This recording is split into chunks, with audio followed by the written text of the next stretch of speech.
things are better left unknown. And I'll never find you here, 'cause no one's ever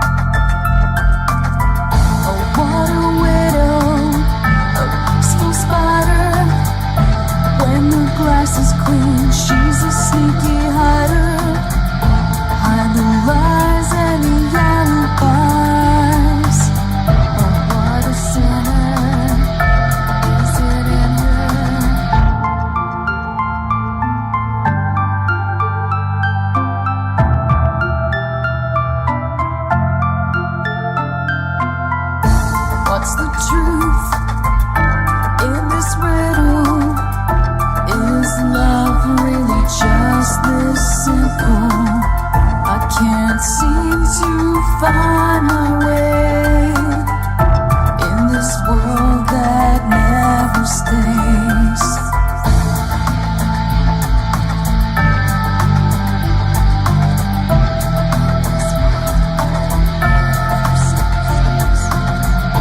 What a widow, a peaceful spider.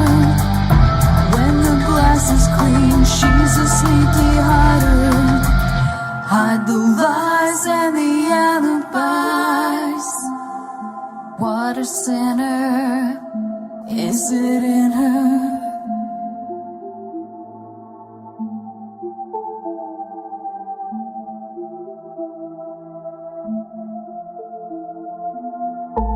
Is this real? Just illusion? I'm lost in wonderland.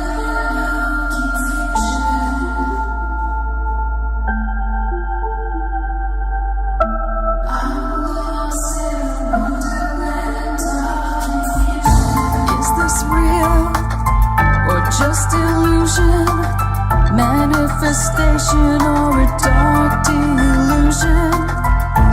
Is this real or just illusion? I'm lost in a wonderland of confusion.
Don't you wish that your weekend was longer than just 2 days?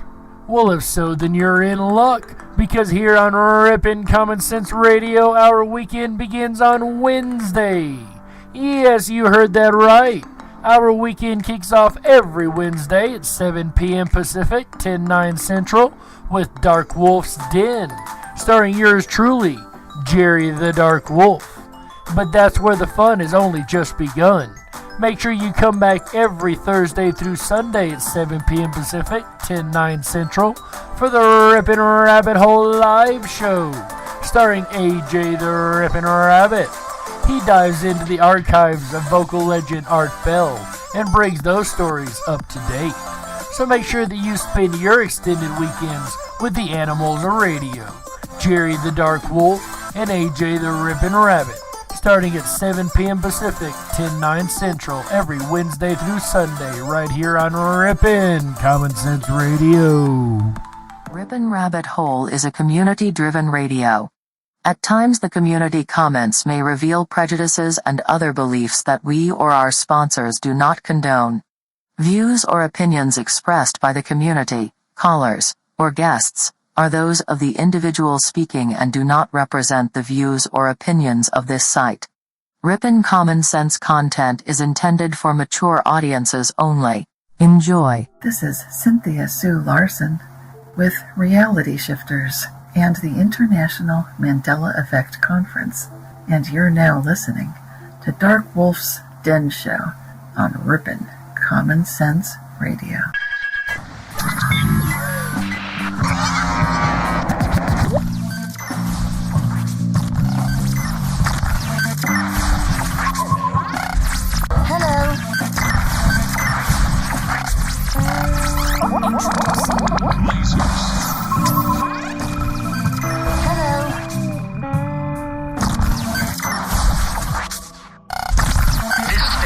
Now the ultimate power in the universe. This is your man Meta, aka Propagate This Light, and you're now listening to Dark Wolf's Den.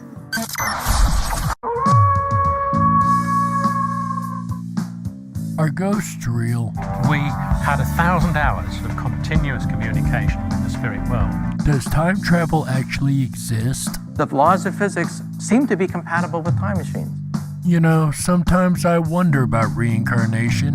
Don't you? A 4-year-old boy in Adelaide, Australia, has told his parents that he used to be Britain's Princess Diana. What would happen if the world found out that aliens were real? I didn't say disclosure would be easy, but what is the alternative? To establish a space force as the 6th branch of the armed forces. We have so many questions and yet so little time, so to have you here, the pleasure is all mine.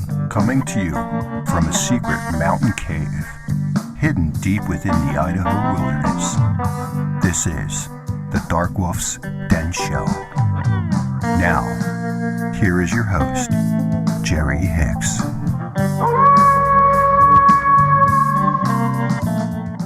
That's right, I am Jerry Hicks, and welcome back to another episode of the Dark Wolf's Den Show. I will be your host for this evening, so whether you're on the edge of reality, the edge of the galaxy, or the edge of your seat, I'm glad you chose us to be right there with you. Ladies and gentlemen, it is Spooktober 29th, 2020, and the last episode for the Spooktober episodes. And I hope everybody has enjoyed this month. But not all episodes have to be scary, as AJ said the other day. Tonight is going to be a fun episode, a variety episode, if you will. Something a little different than we normally do here. We're not going to have a single topic that we're going to cover. The single topic is going to be Halloween. I hope everybody's enjoyed Dark Wolf's hosting the last couple of weeks, and he's done a great job with that gruff voice of his, but tonight I am back in full force, and we're ready to have some fun. Ain't that right, ladies and gentlemen? That's right. So, without any further ado, let's get this party started. But first, today in history. To me, it is always fascinating when the fact of the day lines up with the show topic. And even though this is a variety show topic tonight, it is a Halloween show, and this is probably the most fitting I've found all month long. Check this out, guys. In 1390, on this day, was the first trial for witchcraft in Paris. That's right. The first time an accused witch was taken to trial in Paris, which would evidently end in the person being burnt at the stake. The first accused witch also to be burnt at the stake. And that trial began on this day in 1390. And that is today's Today in History. And of course, I always find it so fascinating when the topic rolls right into what we're talking about. And tonight, ladies and gentlemen, we're talking about Halloween. All of the fun stuff that has to do with Halloween. And when it comes to Halloween, you know, for a lot of us, it's really nostalgic, right? It's all about our childhood. All the memories we made, dressing up, running around as kids and teenagers, and for some of us, a couple years ago. But anyway, that's another story. Anyway, the point is, we have that nostalgia from being a kid, and that's kind of what I wanted to touch back on tonight. That nostalgia of Halloween. That fun side, that party side, that, we don't always get to enjoy. So we've spent a whole month being scary and creepy and bringing out all these dark topics. Now it's time to spin them around and have some fun. And of course, our Today in History was the first witch trials in Paris. And when I think of witches, I originally think of Macbeth. That's right, the old Shakespeare Macbeth. Do you guys remember the witches in that? By the pricking of my thumbs, something wicked this way comes. How now, you secret black and midnight hags? What is to do? A deed without a name.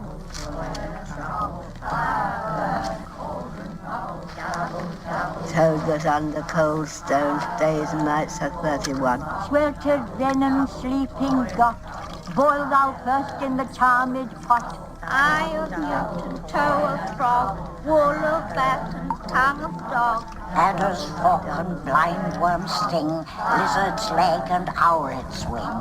Nose of Turk and Tartar's lips, severed in the moon's eclipse. Village of a penny snake, in the cauldron boil and bake.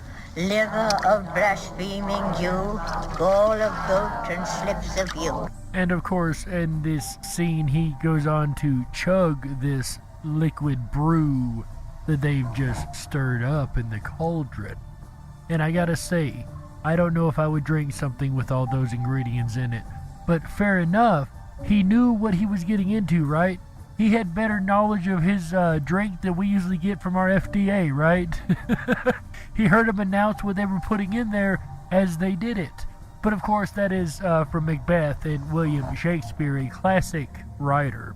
And speaking of classical writers, when it comes to Halloween, and when I think of spooky writers, of course, I think of Edgar Allan Poe.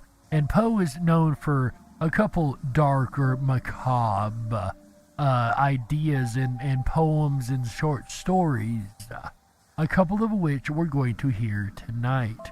And of course, you can't talk about Poe without starting out with Poe's most famous of Halloween poems. The Raven by Edgar Allan Poe. Read for you by Tomás Costal. Once upon a midnight dreary, while I pondered weak and weary over many a quaint and curious volume of forgotten lore, while I nodded, nearly napping, suddenly there came a tapping as of someone gently rapping at my chamber door. "'Tis an visitor," I muttered, "tapping at my chamber door, only this, and nothing more." Distinctly I remember it was in the bleak December, and each separate dying ember brought its ghost upon the floor. Eagerly I wished the morrow. Vainly I had sought to borrow from my books a seas of sorrow, sorrow for the lost Lenore, for the rare and radiant maiden whom the angels named Lenore, nameless here, forevermore. And the silken, sad, and sudden rustling of each purple curtain thrilled me, filled me with fantastic terrors never felt before, so that now, to still the beating of my heart, I stood repeating, "'Tis some visitor entreating entrance at my chamber door. Some late visitor entreating entrance at my chamber door. This it is, and nothing more." Presently my soul grew stronger, hesitating then no longer. "Sir," said I, "or madam, truly your forgiveness I implore, but the fact is I was napping, and so gently you came rapping, and so faintly you came tapping at my chamber door, that I scarce was sure I heard you. Here I opened wide the door. Darkness there, and nothing more. Deep into that darkness peering, long I stood there wondering, fearing, doubting, dreaming dreams no mortal ever dared to dream before. But the silence was unbroken, and the stillness gave no token, and the only word there spoken was the whispered word, Lenore. This I whispered, and an echo murmured back the word, Lenore. Merely this, and nothing more. Back into the chamber turning, all my soul within me burning, soon again I heard a tapping somewhat louder than before. "Surely," said I, Surely that is something at my window lattice. Let me see then what thereat is, and this mystery explore. Let my heart be still a moment, and this mystery explore. 'Tis the wind, and nothing more. Open here I flung the shutter, when with many a flirt and flatter in there stepped a stately raven of the saintly days of yore. Not the least obeisance made he, not a minute stopped or stayed he, but with mine of lord or lady perched above my chamber door, perched upon a bust of Pallas, just above my chamber door, perched and sat, and nothing more. Then this ebony bird beguiling my sad fancy into smiling by the grave and stern decorum of the countenance it wore. Though thy crest be shorn and shaven, thou, I said, art sure no craven, ghastly, grim, and ancient raven wandering from the nightly shore. Tell me what thy lordly name is on the night's Plutonian shore. Quoth the raven, nevermore. Much I marvelled this ungainly fowl to hear discourse so plainly, though its answer little meaning, little relevancy bore. For we cannot help agreeing that no living human being ever yet was blessed with seeing bird above his chamber door, bird or beast upon the sculptured bust above his chamber door, with such name as nevermore. But the raven, sitting lonely on the placid bust, spoke only that one word, as if his soul in that one word he did outpour. Nothing farther then he uttered, not a feather then he fluttered, till I scarcely more than muttered, other friends had flown before, on the morrow he will leave me, as my hopes have flown before. Then the bird said, nevermore. Startled at the stillness broken by reply so aptly spoken, doubtless, said I, what it utters is its only stock and store, caught from some unhappy master whom unmerciful disaster followed fast and followed fast, till his songs one burden bore, till the dirges of his hope that melancholy burden bore, of never, nevermore. But the raven still beguiling all my fancy into smiling, straight I wheeled a cushioned seat in front of bird and bust and door. Then, upon the velvet sinking, I betook myself to linking fancy and to fancy thinking, what this ominous bird of yore, what this grim, ungainly, ghastly, gaunt, and ominous bird of yore meant in croaking, nevermore. This I sat engaged in guessing, but no syllable expressing to the fowl whose fiery eyes now burned into my bosom's core. This and more I sat divining, with my head at ease, reclining on the cushion's velvet lining that the lamplight gloated over, but whose velvet violet lining with the lamplight gloating over she shall press, nevermore. Then, methought, the air grew denser, perfumed from an unseen censer swung by seraphim whose footfalls tinkled on the tufted floor. Wretch, I cried, thy God hath lent thee, by these angels he hath sent thee respite, respite and nepenthe from thy memories of Lenore. Quaff, oh, quaff this kind nepenthe, and forget his lost Lenore, quoth the raven, nevermore. Prophet, said I, thing of evil, prophets tell, if bird or devil, whether tempest sent or whether tempest tossed thee here ashore, desolate, yet all undaunted, on this desert land enchanted, on this home by horror haunted, tell me truly, I implore, is the balm in Gilead? Tell me, I implore, quoth the raven, nevermore. Prophet, said I, thing of evil, prophet still, if bird or devil, by that heaven that bends above us, by that God we both adore, tell this soul with sorrow laden, if within the distant Aden it shall clasp a sainted maiden whom the angels name Lenore, clasp a rare and radiant maiden whom the angels name Lenore, quoth the raven, nevermore. Be that word our sign of parting, bird or fiend, I shrieked, upstarting, get thee back into the tempest and the night's Plutonian shore. Leave no black plume as a token of that lie thy soul hath spoken. Leave my loneliness unbroken. Quit the bust above my door. Take thy beak from out my heart, and take thy form from off my door. Quoth the raven, nevermore. And the raven, never flitting, still is sitting on the pallid bust of Pallas just above my chamber door. And his eyes have all the seeming of a demon's that is dreaming, and the lamplight overstreaming throws his shadow on the floor. And my soul from out that shadow that lies floating on the floor shall be lifted nevermore. And that is, of course, a reading of Edgar Allan Poe's The Raven. Something I remember reading in high school literature class, right? And that's kind of what this show's about tonight, is that throwback to back when we were kids, when Halloween really had a magic to it. When you would run around and have all that energy and all the fun and just being around everybody. And it's just that feeling, that holiday feeling you would get from hearing the music and just being around all the different Halloween festivities and decoration. And this party, or this show, is going to be no different. And I found just now a song that I used to sing as a kid in elementary school right around Halloween times. Remember, they would only pull those certain songs out right around this time. Well, I found one that I'd forgotten about until just now. So, ladies and gentlemen, I'm going to share that with you guys. And maybe you guys remember this too as a kid. At least maybe some of you do. It's called Skin and Bones.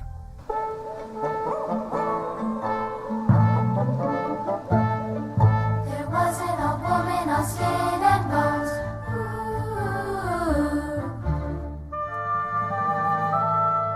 She lived down by the old graveyard.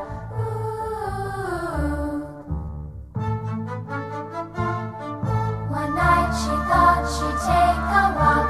Ooh. She walked down by the old graveyard. Ooh.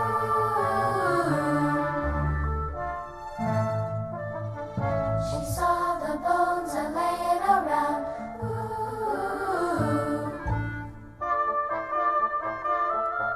She went to the closet to get a broom.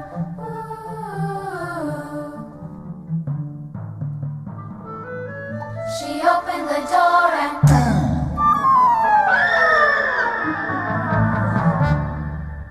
You guys remember that song? Maybe some of you. There were actually some hand movements that went with that. I don't remember them now. Goodness, I was so young then, but I do remember there were hand movements. There were all kind of little fun stuff about that song. So that was a really fun one that we used to do in music class as a kid around this Halloween fall season.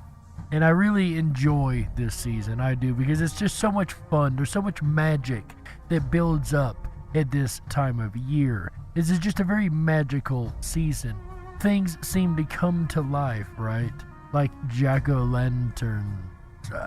And we'll get into the history of jack-o'-lanterns here in a little bit as we talk about the history of Halloween and a couple of facts about Halloween itself. But before we get to that, I got one more song from my childhood, my Halloween childhood, if you will, that you guys might remember about the jack-o'-lantern.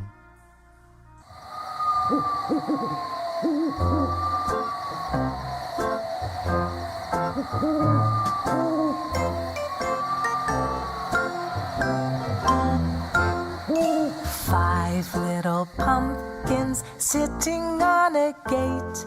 The first one said, "Oh my, it's getting late." The second one said, "There are witches in the air." The third one said, "But we don't care." The fourth one said, "Let's run and run and run." The fifth one said, "We're ready for some fun." Then ooh went the wind and out went the lights, and the 5 little pumpkins rolled out of sight. And once again, that's yet another fun little nostalgic song from our childhood. At least some of us may remember it anyway. I know I remember in elementary school we used to sing that. And it really just brings back that magic, right? That magic of Halloween. That scary, eerie, but fun feeling, right? the ability to run around in a costume and a mask and nobody knows who anyone else is, and you can collect candy and be anonymous, at least for a couple minutes, right? If you don't have a partner running beside you like a sister or something, but besides that, you can pretty well be anonymous in your mask. And that's always so much fun. And there's just this certain magic, once again, I just keep bringing it up, and I know I keep bringing it up, but it is, around this season, you can feel it growing, right? And there's a spooky magic, once again, to Halloween. And that's really expressed in our next story. Another really popular Halloween story, and another one that I remember from literature class, and I'm going to let this play in its entirety, and I'm not going to jump in and edit any part or jump in and give my commentary. Ladies and gentlemen, in its entirety, I present to you W.W. Jacobs' story, The Monkey's Paw. The Monkey's Paw by W.W. Jacobs, recording by Chris Coffey. Without, the night was cold and wet, but in the small parlour of Lakeston Villa the blinds were drawn and the fire burned brightly. Father and son were at chess, the former, who possessed ideas about the game involving radical changes, putting his king into such sharp and unnecessary perils that it even provoked comment from the white-haired old lady knitting placidly by the fire. "Hark at the wind," said Mr. White, who, having seen a fatal mistake after it was too late, was amiably desirous of preventing his son from seeing it. "I'm listening," said the latter, grimly surveying the board as he stretched out his hand. "Check." "I should hardly think that he'd come tonight," said the father, with his hand poised over the board. "Mate," replied the son. "That's the worst of living so far out," bawled Mr. White, with sudden and unlooked-for violence. "Of all the beastly, slushy, out-of-the-way places to live in, this is the worst. Pathway's a bog and the road's a torrent. I don't know what people are thinking about. I suppose because only 2 houses on the road are let, they think it doesn't matter." "Never mind, dear," said his wife soothingly. "Perhaps you'll win the next one." Mr. White looked up sharply, just in time to intercept a knowing glance between mother and son. The words died away on his lips, and he hid a guilty grin in his thin grey beard. "There he is," said Herbert White, as the gate banged too loudly and heavy footsteps came towards the door. The old man rose with hospitable haste, and opening the door was heard condoling with the new arrival. The new arrival also condoled with himself, so that Mrs. White said "tut-tut" and coughed gently as her husband entered the room, followed by a tall burly man, beady of eyes and rubicund of visage. "Sergeant Major Morris," he said, introducing him. The Sergeant Major shook hands, and taking the proffered seat by the fire, watched contentedly while his host got out whiskey and tumblers and stood a small copper kettle on the fire. At the third glass his eyes got brighter, and he began to talk, the little family circle regarding with eager interest this visitor from distant parts, as he squared his broad shoulders in the chair and spoke of strange scenes and doughty deeds, of wars and plagues and strange people. 21 years of it," said Mr. White, nodding at his wife and son. "When he went away he was a slip of a youth in the warehouse. Now look at him." "He don't look to have taken much harm," said Mrs. White politely. "I'd like to go to India myself," said the old man, "just to look round a bit, you know." "Better where you are," said the Sergeant Major, shaking his head. He put down the empty glass and, sighing softly, shook it again. "I should like to see those old temples and fakirs and jugglers," said the old man. "What was that you started telling me the other day, about a monkey's paw or something, Morris?" "Nothing," said the soldier hastily. "Leastways, nothing worth hearing." "Monkey's paw," said Mrs. White curiously. "Well, it's just a bit of what you might call magic, perhaps," said the Sergeant Major offhandedly. His 3 listeners leaned forward eagerly. The visitor absent-mindedly put his empty glass to his lips and then set it down again. His host filled it for him. "To look at," said the Sergeant Major, fumbling in his pocket, "it's just an ordinary little paw, dried to a mummy." He took something out of his pocket and proffered it. Mrs. White drew back with a grimace, but her son, taking it, examined it curiously. "And what is there special about it?" inquired Mr. White, as he took it from his son, and having examined it, placed it upon the table. "It had a spell put on it by an old fakir," said the Sergeant Major. "A very holy man. He wanted to show that fate ruled people's lives, and that those who interfered with it did so to their sorrow. He put a spell on it so that 3 separate men could each have 3 wishes from it." His manner was so impressive that his hearers were conscious that their light laughter jarred somewhat. "Well, why don't you have 3, sir?" said Herbert White cleverly. The soldier regarded him in the way that Middle Ages want to regard presumptuous youth. "I have," he said quietly, and his blotchy face whitened. "And did you really have the 3 wishes granted?" asked Mrs. White. "I did," said the Sergeant Major, and his glass tapped against his strong teeth. "And has anybody else wished?" inquired the old lady. "The first man had his 3 wishes, yes," was the reply. "I don't know what the first 2 were, but the 3rd was for death. That's how I got the paw." His tones were so grave that a hush fell upon the group. "If you've had your 3 wishes, it's no good to you now then, Morris," said the old man at last. "What do you keep it for?" The soldier shook his head. "Fancy, I suppose," he said slowly. "I did have some idea of selling it, but I don't think I will. It has caused enough mischief already. Besides, people won't buy. They think it's a fairy tale, some of them. And those who do think anything of it want to try it first and pay me afterwards." "If you could have another 3 wishes," said the old man, eyeing him keenly, "would you have them?" "I don't know," said the other. "I don't know." He took the paw, and dangling it between his front finger and thumb, suddenly threw it upon the fire. White, with a slight cry, stooped down and snatched it off. "Better let it burn," said the soldier solemnly. "If you don't want it, Morris," said the old man, "give it to me." "I won't," said his friend doggedly. "I threw it on the fire. If you keep it, don't blame me for what happens. Pitch it on the fire again like a sensible man." The other shook his head and examined his new possession closely. "How do you do it?" he inquired. "Hold it up in your right hand and wish aloud," said the Sergeant Major. "But I warn you of the consequences." "Sounds like the Arabian Nights," said Mrs. White, as she rose and began to set the supper. "Don't you think you might wish for 4 pairs of hands for me?" Her husband drew the talisman from his pocket, and then all 3 burst into laughter as the Sergeant Major, with a look of alarm on his face, caught him by the arm. "If you must wish," he said gruffly, "wish for something sensible." Mr. White dropped it back into his pocket, and placing chairs, motioned his friend to the table. In the business of supper, the talisman was partly forgotten, and afterwards the 3 sat listening in an enthralled fashion to a second instalment of the soldier's adventures in India. "If the tale about the monkey's paw is not more truthful than those he has been telling us," said Herbert as the door closed behind their guest, just in time for him to catch the last train, "we shan't make much out of it." "Did you give him anything for it, father?" inquired Mrs. White, regarding her husband closely. "A trifle," he said, colouring slightly.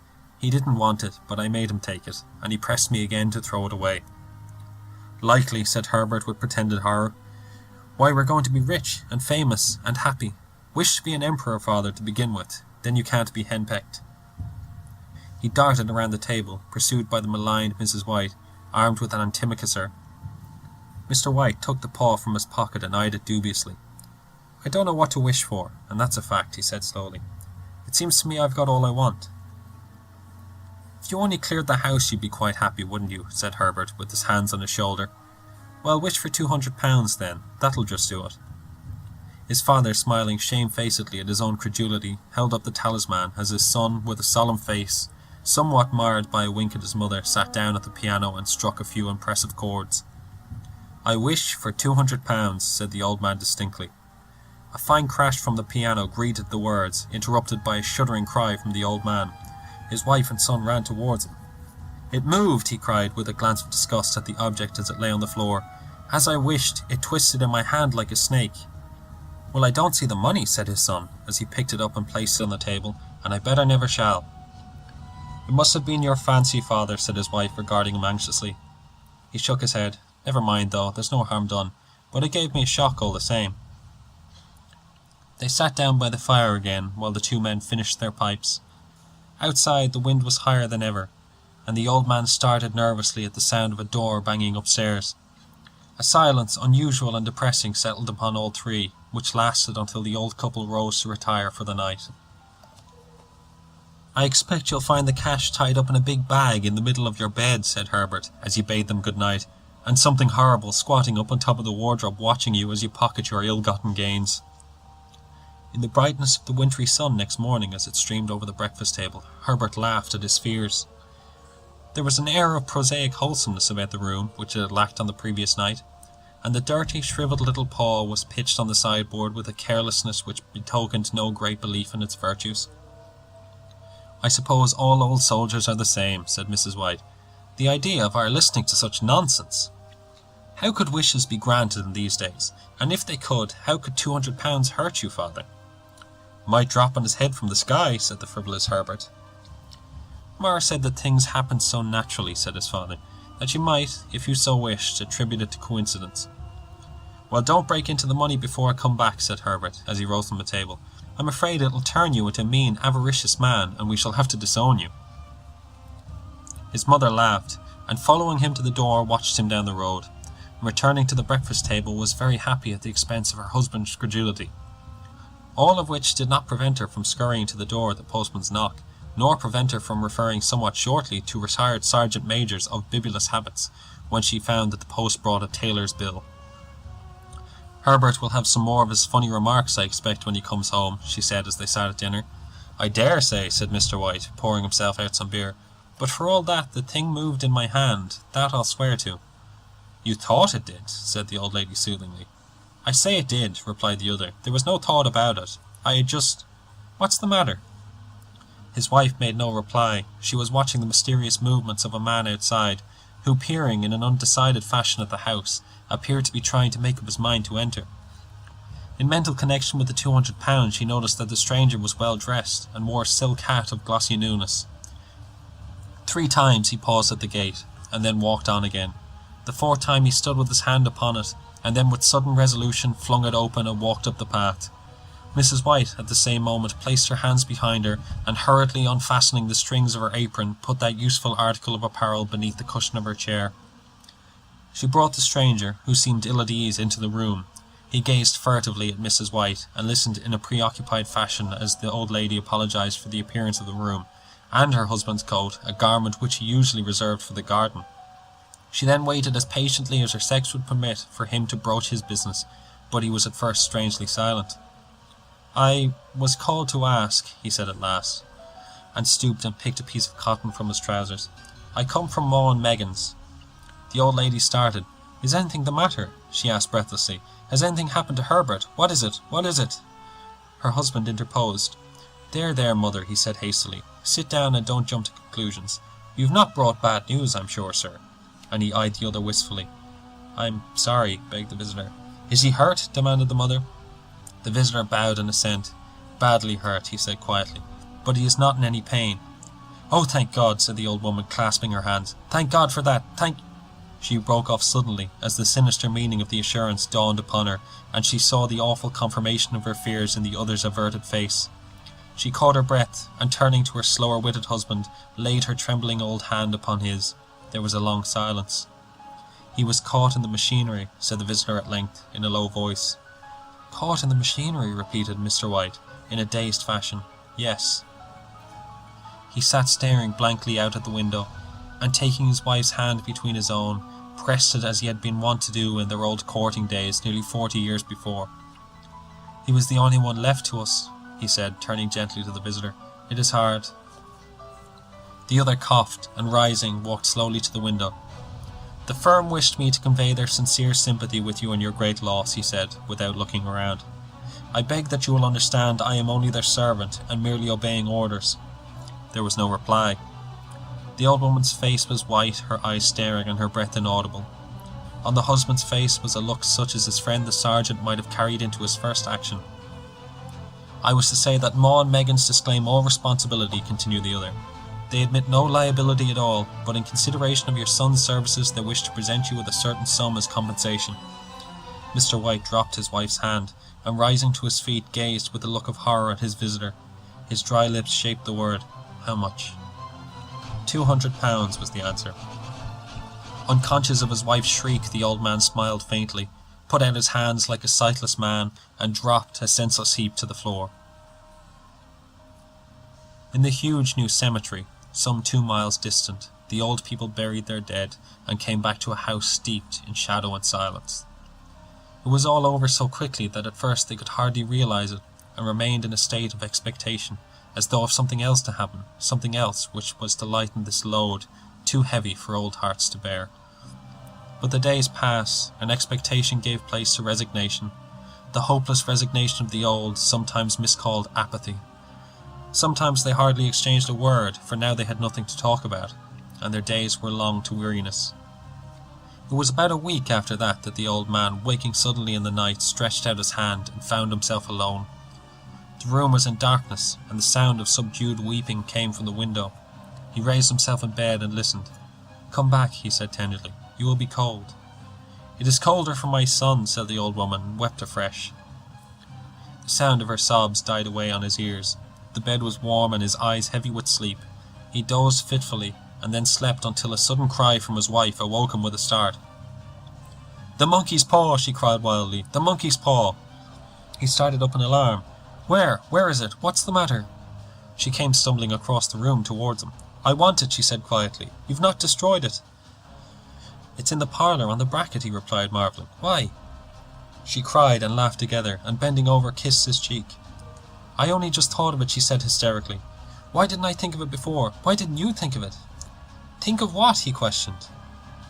"The other 2 wishes," she replied rapidly. "We've only had one." "Was that not enough?" he demanded fiercely. "No," she cried triumphantly. "We'll have one more. Go down and get it quickly and wish our boy alive again." The man sat up in bed and flung the bedclothes from his quaking limbs. "Good God, you are mad!" he cried aghast. "Get it," she panted. "Get it quickly and wish. Oh, my boy, my boy." Her husband struck a match and lit the candle. "Get back to bed," he said unsteadily. "You don't know what you're saying." "We had the first wish granted," said the old woman feverishly. "Why not the second?" "A coincidence," stammered the old man. "Go and get it and wish," cried the old woman, and dragged him towards the door. He went down in the darkness and felt his way to the parlour and then to the mantelpiece. The talisman was in its place, and a horrible fear that the unspoken wish might bring his mutilated son before him ere he could escape from the room seized upon him, and he caught his breath as he found that he had lost the direction of the door. His brow cold with sweat, he felt his way around the table and groped along the wall until he found himself in the small passage with the unwholesome thing in his hand. Even his wife's face seemed changed as he entered the room. It was white and expectant, and to his fears seemed to have an unnatural look upon it. He was afraid of her. "Wish," she cried in a strong voice. "It is foolish and wicked," he faltered. "Wish," repeated his wife. He raised his hand. "I wish my son alive again." The talisman fell to the floor, and he regarded it shudderingly. Then he sank trembling into a chair as the old woman with burning eyes walked to the window and raised the blind. He sat until he was chilled with the cold, glancing occasionally at the figure of the old woman peering through the window. The candle end, which had burned below the rim of the china candlestick, was throwing pulsating shadows on the ceilings and walls, until, with a flicker larger than the rest, it expired. The old man, with an unspeakable sense of relief at the failure of the talisman, crept back to his bed, and a minute or 2 afterwards the old woman came silently and apathetically beside him. Neither spoke, but both lay silently listening to the ticking of the clock. A stair creaked, and a squeaky mouse scurried noisily through the wall. The darkness was oppressive, and after lying for some time, screwing up his courage, the husband took the box of matches, and striking one, went downstairs for a candle. At the foot of the stairs the match went out, and he paused to strike another, and at the same moment a knock so quiet and stealthy as to be scarcely audible sounded on the front door. The matches fell from his hand. He stood motionless, his breath suspended until the knock was repeated. Then he turned and fled swiftly back to his room and closed the door behind him. A third knock sounded through the house. "What's that?" cried the old woman, starting up. "A rat," said the old man in shaking tones. "A rat. It passed me on the stairs." His wife sat up in bed listening. A loud knock resounded through the house. "It's Herbert!" she screamed. "It's Herbert!" She ran to the door, but her husband was before, and catching her by the arm held her tightly. "What are you going to do?" he whispered hoarsely. "It's my boy! It's Herbert!" she cried, struggling mechanically. "I forgot it was 2 miles away. What are you holding me for? Let go! I must open the door." "For God's sake, don't let it in!" cried the old man, trembling. "You're afraid of your own son!" she cried, struggling. "Let me go! I'm coming, Herbert! I'm coming!" There was another knock, and another. The old woman with a sudden wrench broke free and ran from the room. Her husband followed to the landing and called after her appealingly as she hurried downstairs. He heard the chain rattle back and the bottom bolt drawn slowly and stiffly from the socket. Then the old woman's voice, strained and panting. "The bolt!" she cried loudly. "Come down! I can't reach it!" But her husband was on his hands and knees, groping wildly on the floor in search of the paw. If he could only find it before the thing outside got in. A perfect fusillade of knocks reverberated through the house. and he heard the scraping of a chair as his wife put it down in the passage against the door. He heard the creaking of the bolt as it came slowly back, and at the same moment he found the monkey's paw, and frantically breathed his third and last wish. The knocking ceased suddenly, although the echoes of it were still in the house. He heard the chair drawn back and the door opened. A cold wind rushed up the staircase, and a long, loud wail of disappointment and misery from his wife gave him courage to run down to her side, and then to the gate beyond. The street lamp, flickering opposite, shone on a quiet and deserted road. And once again, ladies and gentlemen, that is The Monkey's Paw by W.W. Jacobs. For those that have not heard that before, I hope you guys enjoyed that immensely. I know it's, again, another one of my favorites. And it's a cautionary tale, of course, isn't it? Be careful what you wish for, you just might get it. And it just might be not the way you would wish for to begin with, right? That's kind of the way it works sometimes. And it's interesting because at the end of it, it spoke of the corpse, if you will, in this case, coming back. And that reminds me of another little Halloween song that we used to sing back in school. So this will be the last thing we're going to do before we hit our break and go ahead and take a network break here in just a minute and come back, and we're going to do the second half of where we're going to talk about some more Edgar Allan Poe. We're going to do a little bit more Poe. I'm going to personally read a Poe tale, hopefully. We'll see how that goes, as well as some Halloween facts and some more music, stories, and fun in the second half. But we are not at the break yet, ladies and gentlemen. We've got one more fun little thing we've got to do here. Like I said, that story about the thing coming back reminds me of a song that we used to sing during Halloween season in school called The Cat Came Back.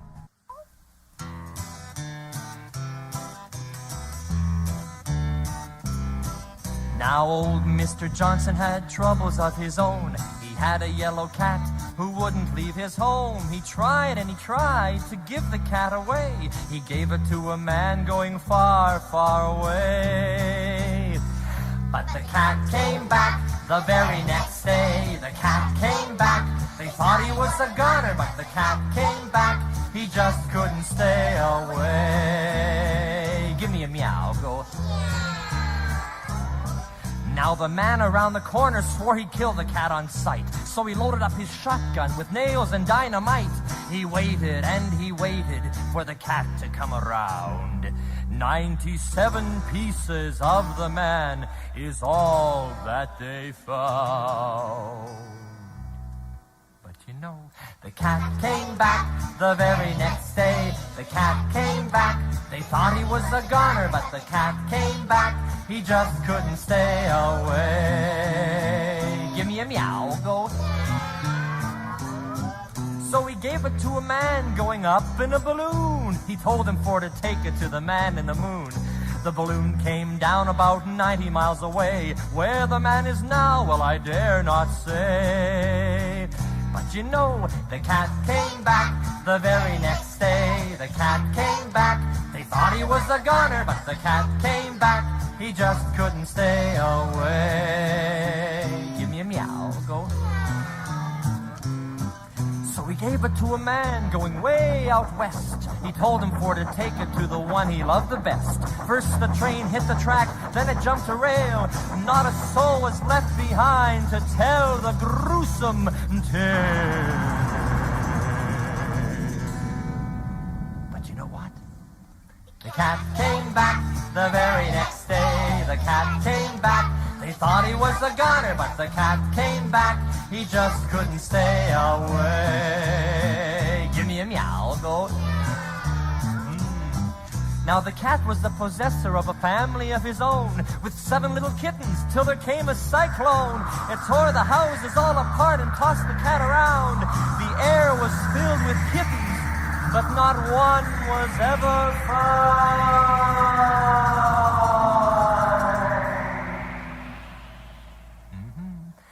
The cat came back the very next day. The cat came back. They thought he was a goner, but the cat came back. He just couldn't stay away. Give me a meow, go. Sing it all again now. The cat came back the very next day. The cat came back. They thought he was a goner, but the cat came back. He just couldn't stay away. Give me a meow. Go louder, meow. Louder. A little quieter. Quieter, meow. Quieter now. Quieter. And that is Harry S. Miller and the Cat Came Back. What a fun little song that is. The darn thing just wouldn't go away no matter what happened. It had 9.5, maybe even 19.5 lives, right? Guys, I hope you've enjoyed the first half of this Halloween party. I know I am having an absolute blast. This Howl-O-Ween Spook-Tacular. That's right. Everybody, we're going to go ahead and take a network break right here. I know it's a little bit early. We're going to go ahead and get the break out of the way and come back and have a lot more fun, ladies and gentlemen. So you stick right there. We'll be back with the second half of the Halloween party right after these messages. Don't you touch that dial. We gotta stoke the fires and run off the men in black. Don't touch that dial. We'll be right back. Sex in the City? Nope. Interview with a Vampire? Nope. If you build it, they will come? Febreze? Louise in the middle? Wrong again. Depends. Nope. Welcome to the Twilight Zone, my friends.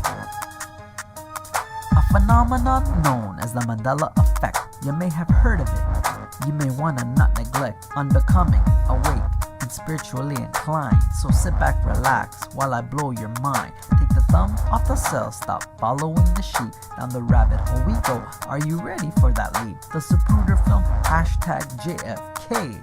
I looked at the footage and I said, what the heck? How come there are 6 people in that dang car? Stretch limo, for me, this was all too bizarre. A glass behind the driver, no way, Jose. I remember in the car, my mind was in total disarray. Trying to make sense of what I was seeing, what I was witnessing. Didn't connect with my inner being. A second woman in the car for me was only the first lady. Do you smell what the rock is cooking? All this seemed kinda shady. Berenstein Bears. Nope. Shazam? Sinbad? Not in this reality. Good lord. An awakening. Was it all a revelation? The naysayers and skeptics call it confabulation. They say you misremembered and call us bat crazy. Did you smoke a doobie? Maybe that's why it's a little bit hazy. Unless you experience it, you'll never know. But enough of that. On with this Mandela Effect flow. Mandela Effect in the house. What in the world happened to Ed McMahon? In this reality, Publishers Clearinghouse was not a fan. Never the spokesperson, but we remember it clear as day. McMahon holding that check while the winner yelled out, yay! American Family Publishers, never heard of them until now. This Mandela Effect has me raising the people's eyebrow. So many theories on what it could be. Have you ever heard of CERN and the LHC? Luke, I am your father. Nope. Sally Fields? Nope, wrong again. That stands for the Large Hadron Collider. I thought I would mention. You know, the machine that opens up portals into different dimensions? You're probably thinking that this is all science fiction, but you gotta think outside the box and have no restrictions. Alternate realities and parallel dimensions. Okay, I get some of your apprehensions. Could this all be a spiritual evolution? Cause the human race has grown tired of this toxic pollution. Mandela Effect in the house. Crazy. Some people, they just don't understand. That's just the way it is. You know? Stay strong, my friends. That's just the way it is. Dolly has no braces? Are you serious? Good lord. Joel Osteen. So what the heck happened to the owl? Oh my gosh. Oh, this is definitely the Twilight Zone. This is crazy. Anyhow. Here's what's crazy. Anyhow is how that song ends. It just stops with any halfway through howl. Juanito, 1975, with the most famous Mandela Effect rap in all of history. Available on YouTube at Juanito 1975. Good evening, everyone. Are you enjoying Jerry Hicks' Howl-O-Ween? I am. If you are, and you haven't done so already, please make sure to thumb up that video, hit that subscribe button, and ring that bell. You'll get our notifications every time we go live. We're here every Wednesday, Thursday, Friday, Saturday, and Sunday nights, bringing you the very best of Common Sense Radio, the Ripon Rabbit Hole. I'll be back again tomorrow night, Friday, October 30th, with a look at the Monster Mash. That's right, he did the mash. He did the Monster Mash. The Monster Mash. It was a graveyard smash. He did the mash. Whatever happened to my Transylvania twist? Find out tomorrow night starting at 7 p.m. Pacific, 10/9 Central. I can tell you this, we're going to have a good time. Kind of like I'm going to have fun, you're going to have fun. We're going to all have so much fun. We'll be whistling zippity-doo-dah out of our jack-o'-lanterns Halloween night, October 31st, as Spooktober comes to an end. Halloween, Ghost to Ghost, in a tribute to the late great Art Bell. Our open lines and wild card open for your ghost stories. Oh, it's that spooky time of the year where we light a campfire, perhaps a candle, and tell each other ghost stories. But the fun won't end there. No, no, no. In the Backstage VIP Lounge, our Ripon Rabbit Hole Halloween costume party will take place immediately following Saturday night's broadcast in the VIP 24/7 chat lounge, where the conversation continues. Now, you're going to have a costume of some sort, and we will not allow a 3D avatar or a filter of any kind on your camera. You have to have a legitimate costume to truly participate in our end of Spooktober Halloween bash in the Backstage VIP chat lounge. It's going to be a lot of fun October 31st, and then rolling into November 1st with a fantastic fun show Sunday night, 7 p.m. Pacific, 10/9 Central. Will my life DIY stay seated on the throne as the current fantastic fun king queen, or will perhaps somebody knock her up and take the crown? It's going to be an interesting night. Tune in Sunday night and find out. We now return back to Jerry Hicks and the Dark Wolf's Den. Howl-O-Ween, Spook-Stravagansa.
If you were meant to be controlled, you would have come with a remote, but you didn't. And that's why you listen to the Dark Wolf's Den Show. Now, here is your host, Jerry Hicks. That's right, I am Jerry Hicks, and welcome back to the second half of the Dark Wolf's Den Show. Whether you're on the edge of reality, the edge of the galaxy, or the edge of your seat, We're glad you chose us to be right there with you. Ladies and gentlemen, it is Spooktober 29th, 2020, and tonight it is our Howl-O-Ween Spook-Stravagansa. That's right. This is more of a variety show, a little different than what we normally do.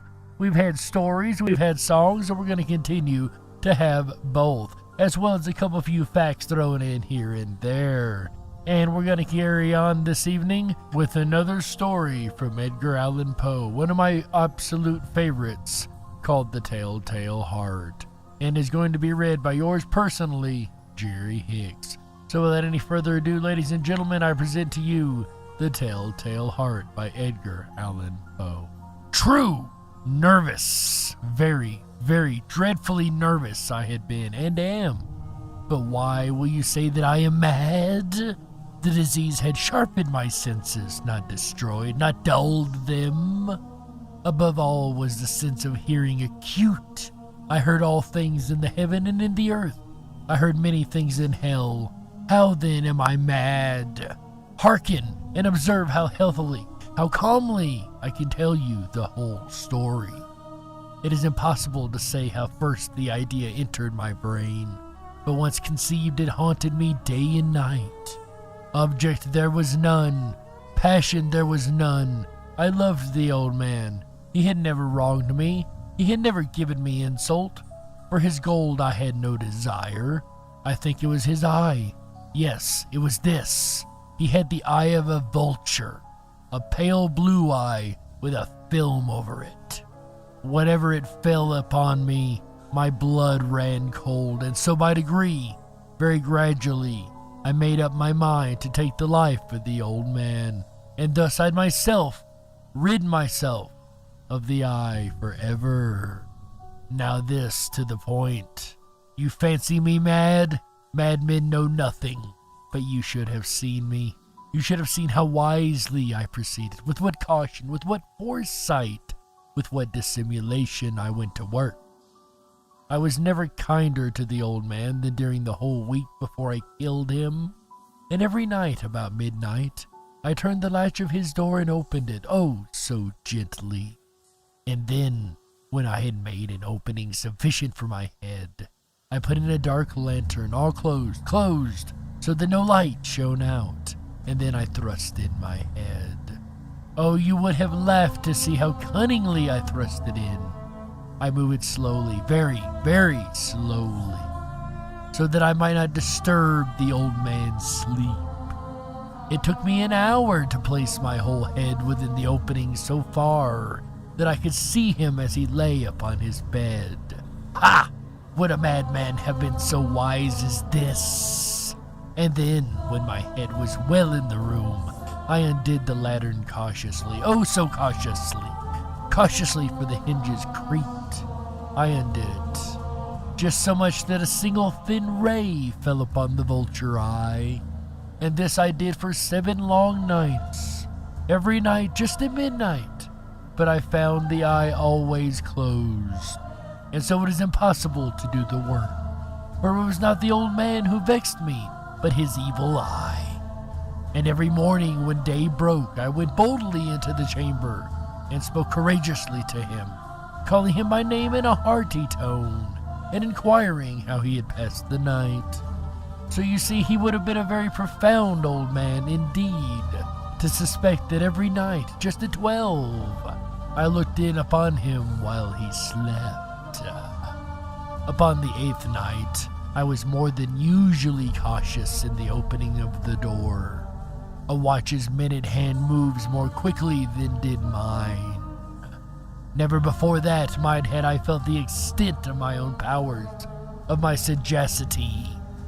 I could scarcely contain my feelings of triumph, to think that there I was, opening the door little by little, and he not even to dream of my secret deeds or thoughts. I fairly chuckled at the idea, and perhaps he heard me. For he moved onto the bed suddenly, as if startled. Now you may think that I drew back, but no.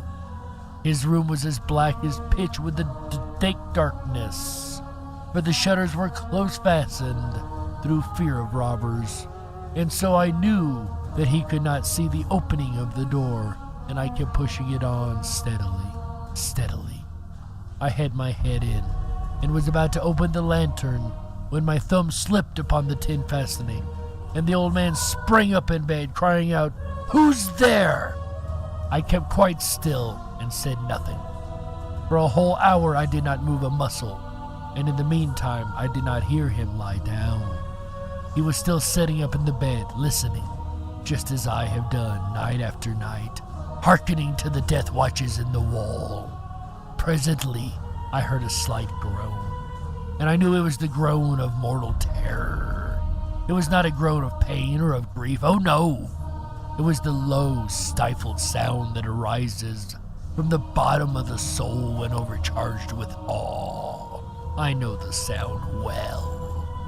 Many a night, just at midnight, when all the world slept, it has welled up from my own bosom, deepening with its dreadful echo and the terrors that distracted me. I say I knew it well.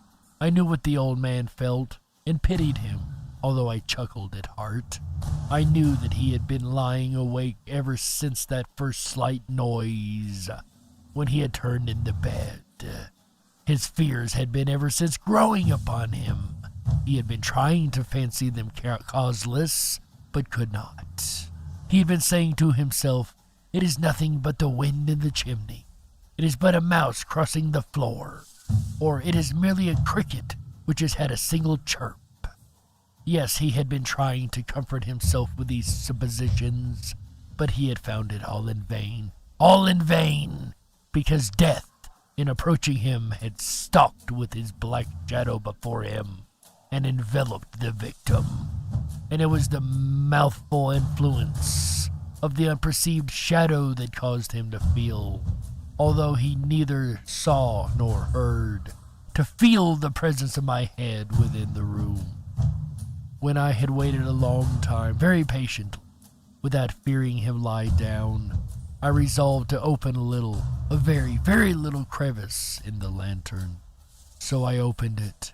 You cannot imagine how stealthily, until at length a single dim ray, like the thread of a spider, shot out from the crevice and fell upon that vulture eye. It was open, wide open, and I grew furious as I gazed upon it.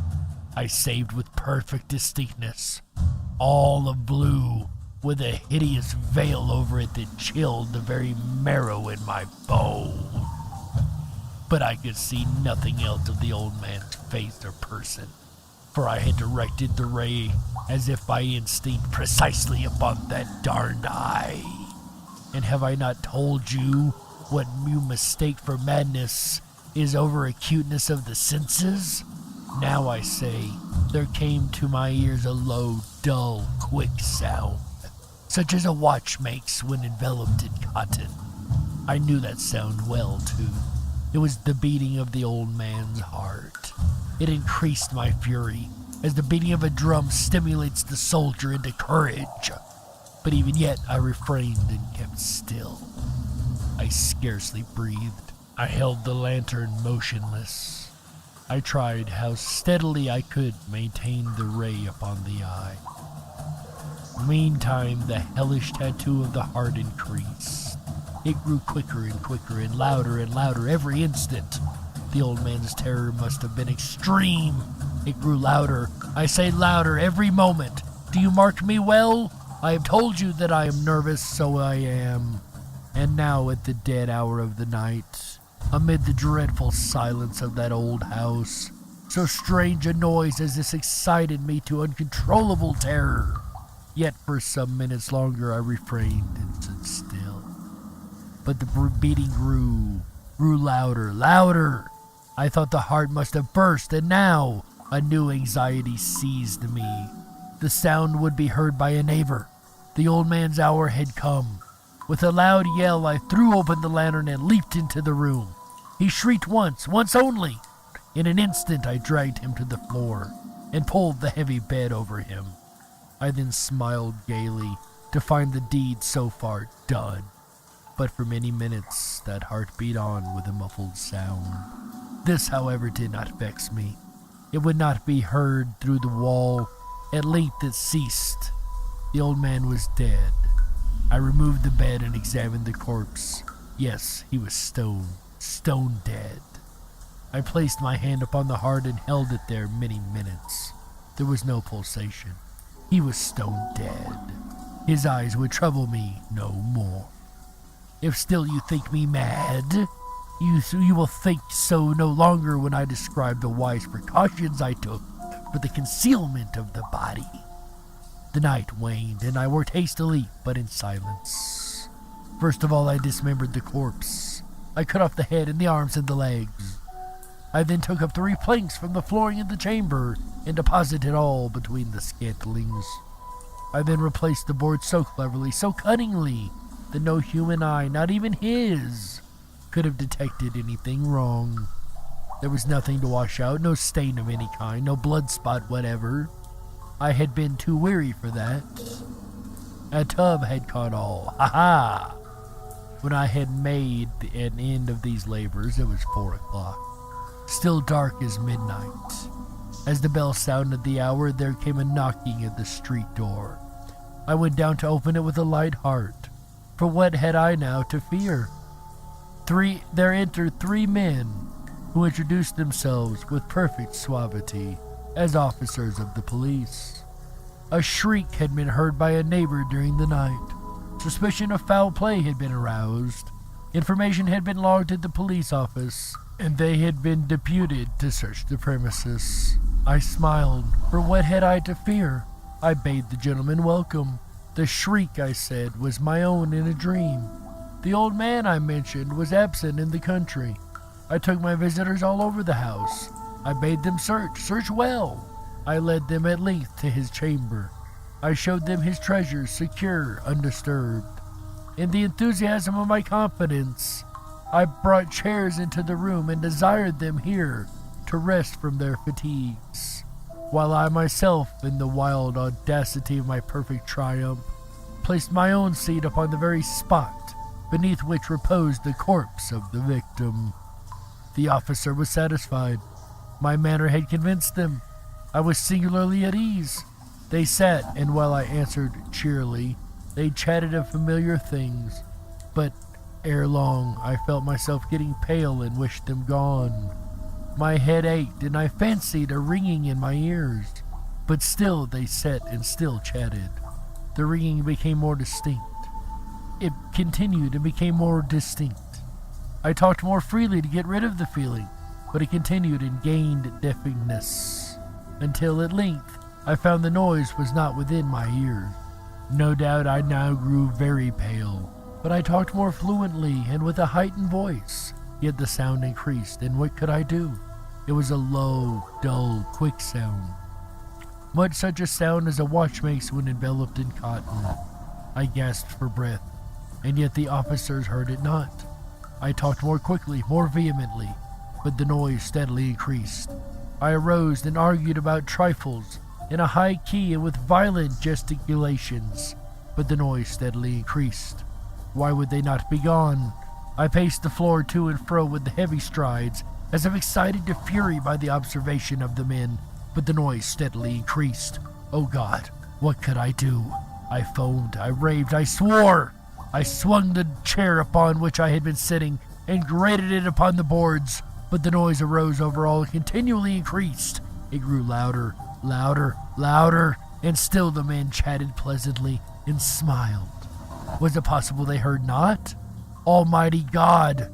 No, they heard. They suspected, they knew. They were making a mockery of my horror. This I thought, and this I think, but anything was better than this agony. Anything was more tolerable than this derision. I could bear this hypocritical smiles no longer. I felt that I must scream or die, and now again, hark! Louder, louder, louder! Villains, I shriek! Disassemble no more! I admit the deed! Tear up the planks! Here! It is the beating of his hideous heart! And that, ladies and gentlemen, is The Telltale Heart by Edgar Allan Poe. I hope everybody enjoyed that reading by yours truly, Jerry Hicks. Ladies and gentlemen, that is only the beginning of the second half of the show. We've got so much more to go. Check this out. We haven't even spoken about Halloween and its actual roots yet, right? And that's where we're gonna get right now. It's widely believed that Halloween developed from the ancient Celtic harvest festivals, particularly the ancient Irish festival of Samhain. This day marked the end of summer and the harvest and the beginning of the winter, when people believed that the boundary between the worlds of the living and the dead was at its thinnest. Scared yet? Nah, me neither. As such, the ancient Celtic peoples would wear costumes and light bonfires to ward off malevolent spirits. Smart. Exactly what I would do if I was an ancient Celt. Luckily, I'm a modern half-Celt, so I just think I'll take it easy instead. However, the Celtic origin of Halloween has been somewhat disputed by certain scholars who claim there is very little evidence, other than the timing of the festivals, to associate the modern celebration of Halloween with Samhain specifically. Indeed, numerous end-of-summer festivals were observed in ancient northern Europe, and it's hard to know exactly how the illiterate pagans of these lands celebrated them because they were, well, illiterate and didn't write anything down. Remember kids, always leave a note. Regardless, something spooky was going on back in ancient northern Europe. Around this time of year, tribes located across France and Germany traditionally wore costumes of animal heads and skins to connect to spirits of the dead. Revelers also dressed as evil spirits simply by blackening their faces. Eventually, these pagan celebrations were assimilated into the Christian calendar. In the mid-8th century, Pope Gregory III moved the date of All Saints' Day, the Christian festival celebrated in honour of all the saints, from the 13th of May to the 1st of November, coinciding with several pagan holidays that fell on or around this time, including Samhain.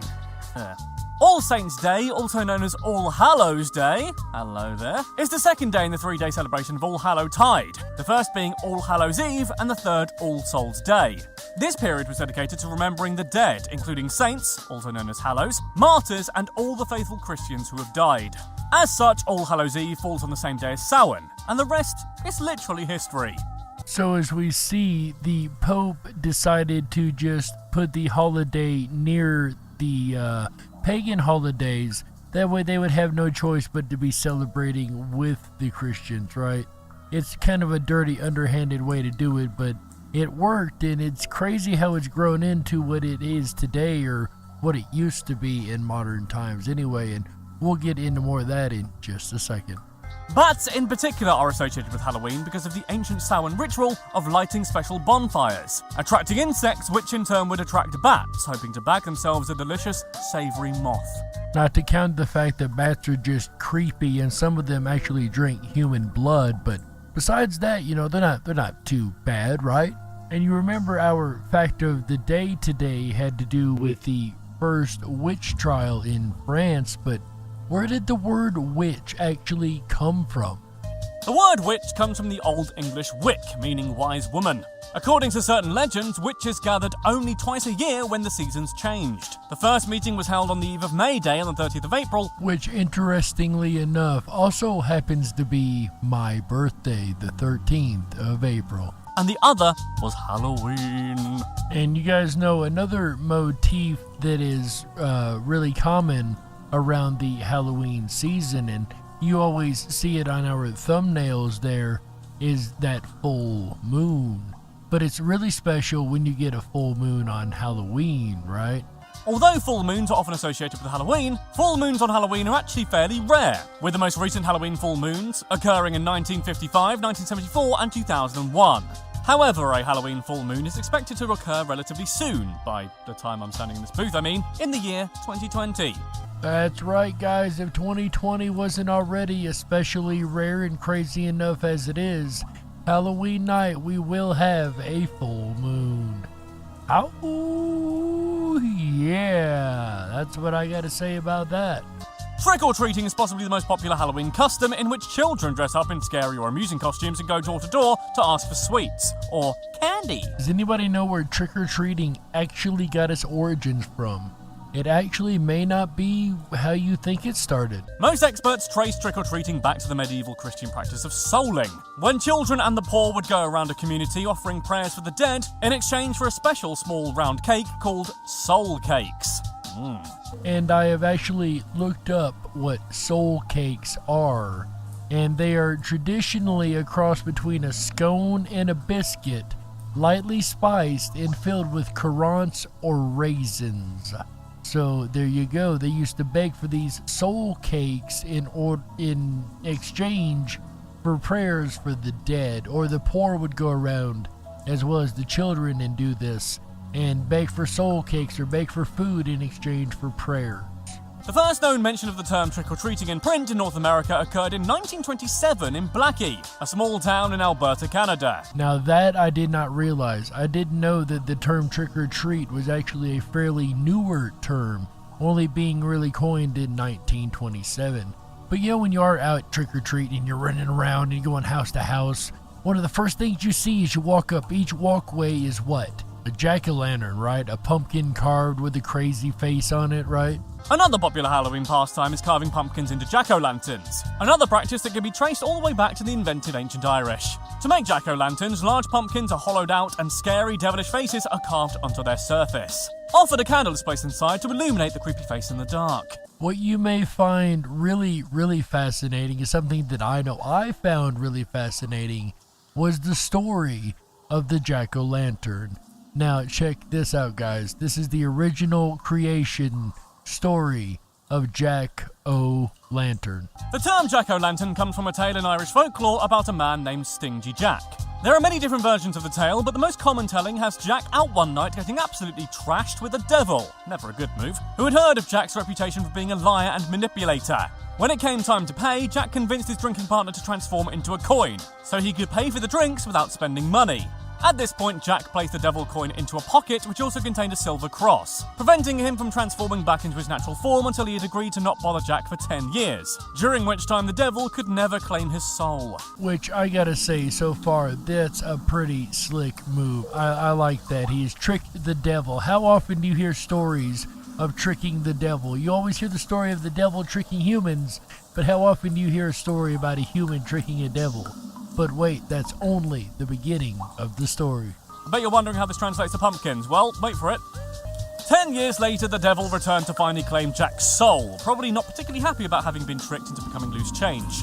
Jack seemingly relented, asking for only one thing before his death, a piece of fruit from a tree to sate his hunger. Seeing no reason to acquiesce to this request, despite having been embarrassingly tricked by the same man 10 years previously, the devil climbed to the top of the tree to retrieve said fruit. At this point, Jack then carved a cross into the bark, preventing the devil from descending until he agreed to give Jack another decade of devil-free life. Why didn't he just ask for a whole life of devil-free? Anyway, it doesn't matter. Jack died soon after making this second deal, at which point God refused him entry into heaven on account of the sinful life he had led. Not to mention the several deals he made with the devil, who was like God's biggest hater. Fulfilling his promise to Jack, the devil could also not claim his soul, and Jack was forced to roam the earth forever, with only an illuminated turnip to light his way. It seems the original jack-o'-lantern was not a pumpkin, but in fact a turnip. Based on this legend, people would carve scary demonic faces into root vegetables like turnips and potatoes to scare away Stingy Jack or any other spirits of the night. So how did that translate into pumpkins then? Jack-o'-lanterns eventually made their transition into the larger, more familiar pumpkin when the Irish brought the tradition to America, where pumpkins were used because they were cheaper and more abundant. Also, everything has to be bigger in America, apparently. This mixes the European tradition of Halloween with the New World, as pumpkins are actually indigenous to the Americas, having originated in Mexico between 5,000 and 7,500 years ago. Now, once again, I have learned yet another fact. I did not know that the pumpkin originated in Mexico so long ago. That is very interesting, too. So it's been with us a long, long time. And speaking of older things, the older traditions that are bygone and just not practiced no more are really interesting. The quote superstitious traditions end quote of Halloween. Like, check this one out. For a time, there was a popular superstition in Scotland that if a young girl looked into a mirror while walking downstairs at midnight on Halloween, lots of conditions there, she would be able to see the face of her future boyfriend. Also sounds like a great way to end up in A&E because you fell down the stairs, you morons. Yes, you might want to be very careful as not to fall down the stairs while trying to fulfill all these many different conditions. Another Halloween tradition comes from 18th century Ireland, which involved hiding a ring and a thimble in fruit bread called barmbrack, or in a bowl of mashed potatoes and cabbage, known as colcannon. Whoever found the ring was sure to find true love, whereas the person who found the thimble would remain unbetrothed for the coming year, and probably stinking of mashed potato and cabbage. And this is one of many older traditions and superstitions that I had never heard of before. Number 43. Another tradition states that if a person wears his or her clothes inside out and walks backwards on the night of Halloween, he or she will see a witch at midnight. Again, another great way to end up in the emergency room on Halloween, because you were walking backwards while hunting for witches. That one kind of reminds me of that 90s craze with crisscross and wearing the clothes backwards, right? In some parts of Ireland, people celebrated Halloween by playing romantic fortune-telling games. Alright, girls, some of these are for you. Check these out. I think some of these are kind of funny myself. As Halloween was one of the main celebrations of the year where young people could mingle with the opposite sex. For instance, apple bobbing was used to predict future romances. Young women would mark a particular apple, and if a young gentleman managed to capture it, they were a match. Wow, now that really raises the stakes of apple bobbing, doesn't it? Another matchmaking tradition had young women peel an apple on Halloween before throwing the peel over her shoulder. If the peel appeared to form a letter when it landed, that would indicate the initial of the girl's future spouse. I have two problems with this. Number one, it depends on how you peel the apple, but even if you do peel it in just a regular spiral, you're only going to get so many letters, right? Like what, a C and maybe a J or an L, if you're lucky. And if it lands right, it might split into a secondary bunch of stuff that might look like a letter, but I mean, really, you're kind of limited on what you're going to get out of this apple peel, right? On Halloween night 1992, the BBC aired a reality horror mockumentary TV film called Ghost Watch, presented by legendary broadcaster and journalist Michael Parkinson as a live investigation into the most haunted house in Britain, the inhabitants of which were apparently being terrorised by a ghost called Pipes. Despite being billed as a fictional supernatural drama in the Radio Times, not everybody read the Radio Times, so thousands of people across the country assumed it was real and had the absolute living daylights scared out of them. Which I'm sure some of you right now are thinking it probably reminds you of the War of the Worlds scare that we had here in America. And I would agree, I think that's absolutely hilarious. But guys, that's all the facts we have about Halloween this evening, and we're going to move on back into some stories and songs and try to fun things up just a little bit more here, guys. Not that we aren't having a blast, because I got to say I'm having an absolute ball tonight. But let's get one more song here. You guys know there's actually a kind of a sweet romantic Halloween song? Yeah.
Halloween, be my pumpkin, Halloween.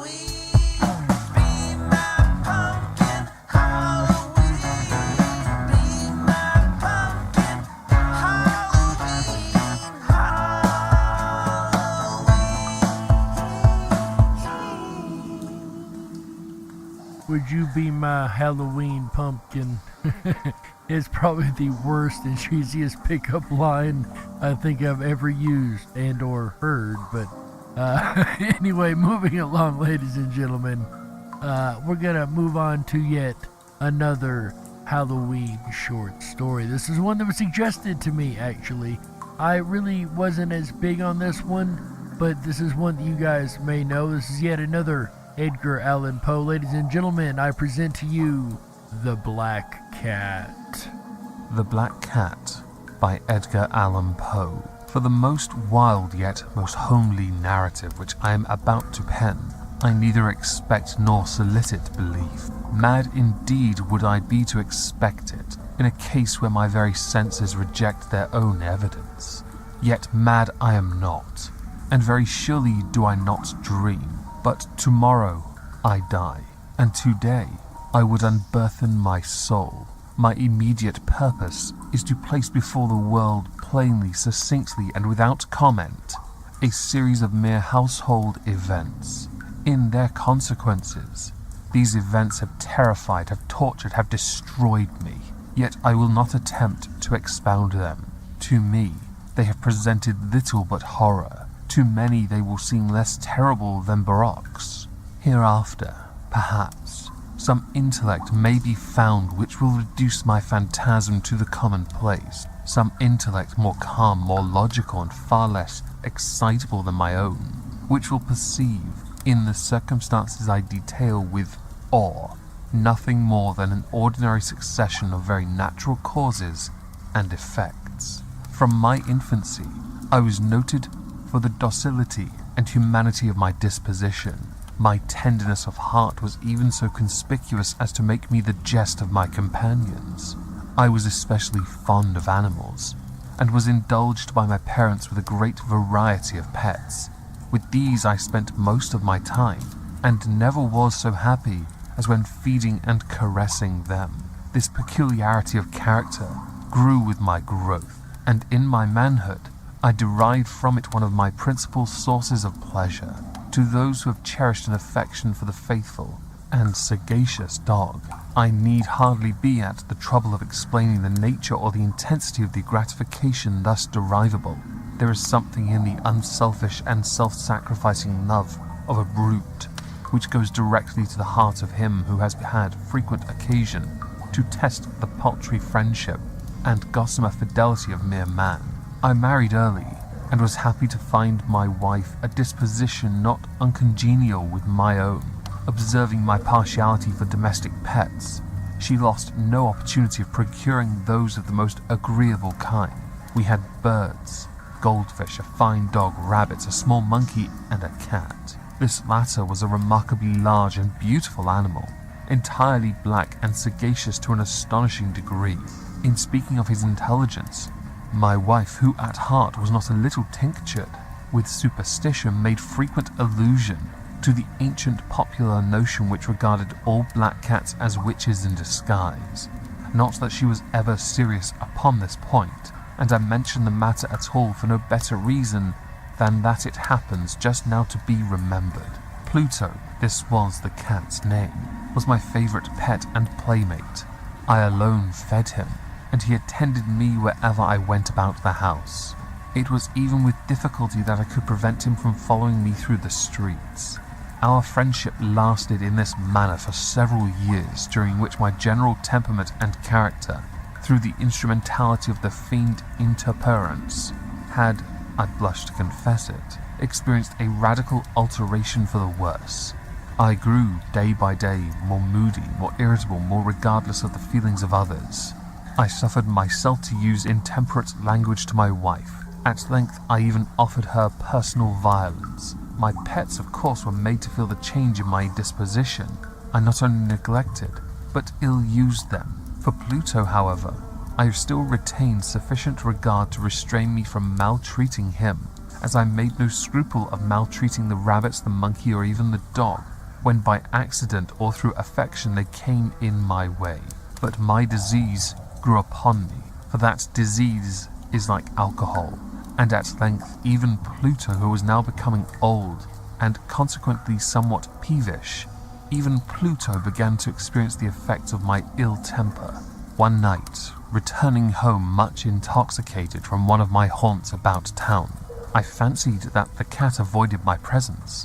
I seized him, when in his fright at my violence he inflicted a slight wound upon my hand with his teeth. The fury of a demon instantly possessed me. I knew myself no longer.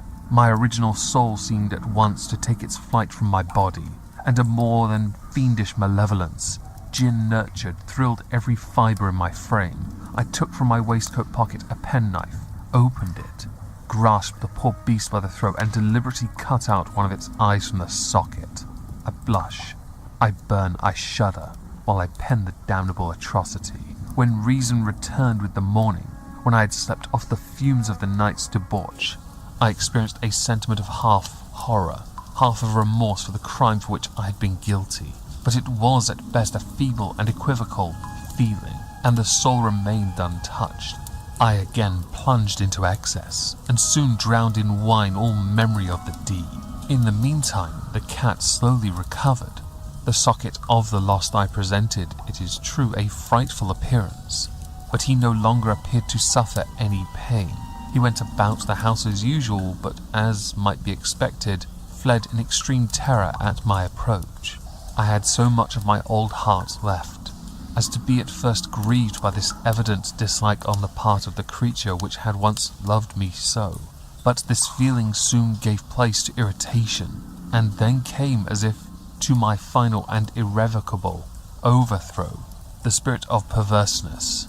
Of this spirit philosophy takes no account, yet I am not more sure that my soul lives than I am that perverseness is one of the primitive impulses of the human heart, one of the indivisible primary faculties or sentiments which give direction to the character of man, who was not 100 times found himself committing a vile or silly action, for no other reason than because he knows he should not? Have we not a perpetual inclination in the teeth of our best judgment to violate that which is law, merely because we understand it to be such? This spirit of perverseness, I say, came to my final overthrow. It was this unfathomable longing of the soul to vex itself, to offer violence to its own nature, to do wrong for the wrong's sake only, that urged me to continue and finally to consummate the injury I had inflicted upon the unoffending brute. One morning, in cold blood, I slipped a noose about its neck and hung it to the limb of a tree, hung it with the tears streaming from my eyes and with the bitterest remorse at my heart, hung it because I knew that it had loved me, and because I felt it had given me no reason of offence. Hung it because I knew that in doing so I was committing a sin, a deadly sin that would so jeopardize my immortal soul as to place it, if such a thing were possible, even beyond the reach of the infinite mercy of the most merciful and most terrible God. On the night of the day on which this cruel deed was done, I was aroused from sleep by the cry of fire. The curtains of my bed were in flames, the whole house was blazing. It was with great difficulty that my wife, a servant, and myself made our escape from the conflagration. The destruction was complete. My entire worldly wealth was swallowed up, and I resigned myself thenceforward to despair. I am above the weakness of seeking to establish a sequence of cause and effect between the disaster and the atrocity, but I am detailing a chain of events and wish not to leave even a possible link imperfect. On the day succeeding the fire, I visited the ruins. The walls, with one exception, had fallen in. This exception was found in a compartment wall not very thick, which stood about the middle of the house, and against which had rested the head of my bed. The plastering had here, in great measure, resisted the action of the fire, a fact which I attributed to its having been recently spread. About this wall a dense crowd were collected, and many persons seemed to be examining a particular portion of it with very minute and eager attention.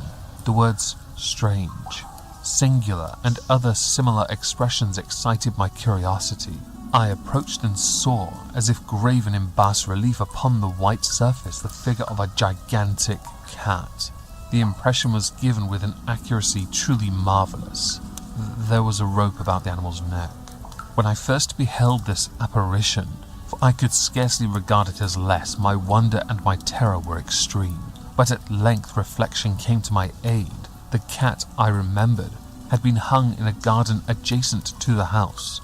Upon the alarm of fire, this garden had been immediately filled by the crowd, by someone of whom the animal must have been cut from the tree and thrown, through an open window, into my chamber. This had probably been done with the view of arousing me from sleep. The falling off other walls had compressed the victim of my cruelty into the substance of the freshly spread plaster, the lime of which, with the flames and the ammonia from the carcass, had then accomplished the portraiture as I saw it. Although I thus readily accounted to my reason, if not altogether to my conscience, for the startling fact just detailed, it did not the less fail to make a deep impression upon my fancy. For months I could not rid myself of the phantasm of the cat, and during this period there came back to my spirit a half-sentiment that seemed, but was not, remorse. I went so far as to regret the loss of the animal, and to look about me among the vile haunts, which I now habitually frequented, for another pet of the same species and of somewhat similar appearance, with which to supply its place. One night as I sat half stupefied in my den, of more than infamy, my attention was suddenly drawn to some black object, reposing upon the head of one of the immense hogsheads of gin, or of rum, which constituted the chief furniture of the apartment. I had been looking steadily at the top of this hogshead for some minutes, and what now caused me surprise was the fact that I had not sooner perceived the object thereupon. I approached it and touched it with my hand. It was a black cat, a very large one, fully as large as Pluto and closely resembling him in every respect but one. Pluto had not a white hair upon any portion of his whole body, but this cat had a large although indefinite splotch of white, covering nearly the whole region of the breast. Upon my touching him, he immediately arose, purred loudly, rubbed against my hand, and appeared delighted with my notice. This, then, was the very creature of which I was in search. I at once offered to purchase it off the landlord, but this person made no claim to it, knew nothing of it, never seen it before. I continued my caresses, and when I prepared to go home, the animal evinced a disposition to accompany me. I permitted it to do so, occasionally stooping and patting it as I proceeded. When I reached the house, it domesticated itself at once, and became immediately a great favourite of my wife. For my own part, I soon found a dislike to it arising within me. This was just the reverse of what I had anticipated, but I know not how or why it was, its evident fondness for myself rather disgusted and annoyed. By slow degrees, these feelings of disgust and annoyance rose into the bitterness of hatred. I avoided the creature. A certain sense of shame and the remembrance of my former deed of cruelty prevented me from physically abusing it. I did not for some weeks strike or otherwise violently ill-use it, but gradually, very gradually, I came to look upon it with unutterable loathing, and to flee silently from its odious presence, as from the breath of a pestilence. What added no doubt to my hatred of the beast was the discovery on the morning after I brought it home that, like Pluto, it also had been deprived of one of its eyes. This circumstance, however, only endeared it to my wife, who, as I have already said, possessed in much higher degree that humanity of feeling which had once been my distinguishing trait, and the source of many of my simplest and purest pleasures. With my aversion to this cat, however, in its partiality for myself seemed to increase. It followed my footsteps with a pertinacity which it would be difficult to make the reader comprehend. Whenever I sat, it would crouch beneath my chair or spring upon my knees, covering me with its loathsome caressing. If I arose to walk, it would get between my feet and thus nearly throw me down, or, fastening its long sharp claws in my dress, clamber in this manner to my breast. At such times, although I longed to destroy it with a blow, I was yet withheld from doing so, partially by a memory of my former crime, but chiefly, let me confess it at once, by absolute dread of the beast. This dread was not exactly a dread of physical evil, and yet I should be at a loss how otherwise to define it. I am almost ashamed to own, yes, even in this felon's cell I am almost ashamed to own, that the horror and terror with which the animal inspired me had been heightened by one of the merest chimeras it would be possible to conceive. My wife had called my attention more than once to the character of the mark of white hair, of which I have spoken, and which constituted the sole visible difference between the strange beast and the one I had destroyed. The reader will remember that this mark, although large, had originally been indefinite, but by slow degrees nearly imperceptible, and for which a long time my reason struggled to reject as fanciful, it had at length assumed a rigorous distinctness of outline. It was now the representation of an object that I shudder to name, and for this, above all, I loathed and dreaded, and would have rid myself of the monster had I dared. It was now, I say, the image of a hideous, of a ghastly thing, of the gallows. Oh, mournful and terrible engine of horror and of crime and agony of death. And now I was indeed wretched, beyond the wretchedness of mere humanity, and a brute beast, whose fellow I had contemptuously destroyed. A brute beast to work out for me a man fashioned in the image of the high God, so much of insufferable woe. Alas, neither by day nor by night knew I the blessing of rest any more. During the former the creature left me no moment alone, and in the latter I started hourly from dreams of unutterable fear, to find the hot breath of the thing upon my face, and its vast weight an incarnate nightmare that I had no power to shake off, incumbent eternally upon my heart. Beneath the pressure of torments such as these, the feeble remnant of the good within me succumbed. Evil thoughts became my sole intimates, the darkest and most evil of thoughts. The moodiness of my usual temper increased to hatred of all things, and of all mankind, while from the sudden, frequent, and ungovernable outbursts of a fury for which I now blindly abandoned myself, my uncomplaining wife, alas, was the most usual and most patient of sufferers. One day, she accompanied me upon some household errand, into the cellar of the old building which our poverty compelled us to inhabit. The cat followed me down the steep stairs, and nearly throwing me headlong, exasperated me to madness. Uplifting an axe and forgetting in my wrath the childish dread which had hitherto stayed my hand, I aimed a blow at the animal, which, of course, would have proved instantly fatal had it descended as I wished. But this blow was arrested by the hand of my wife, goaded by the interference into a rage more than demoniacal.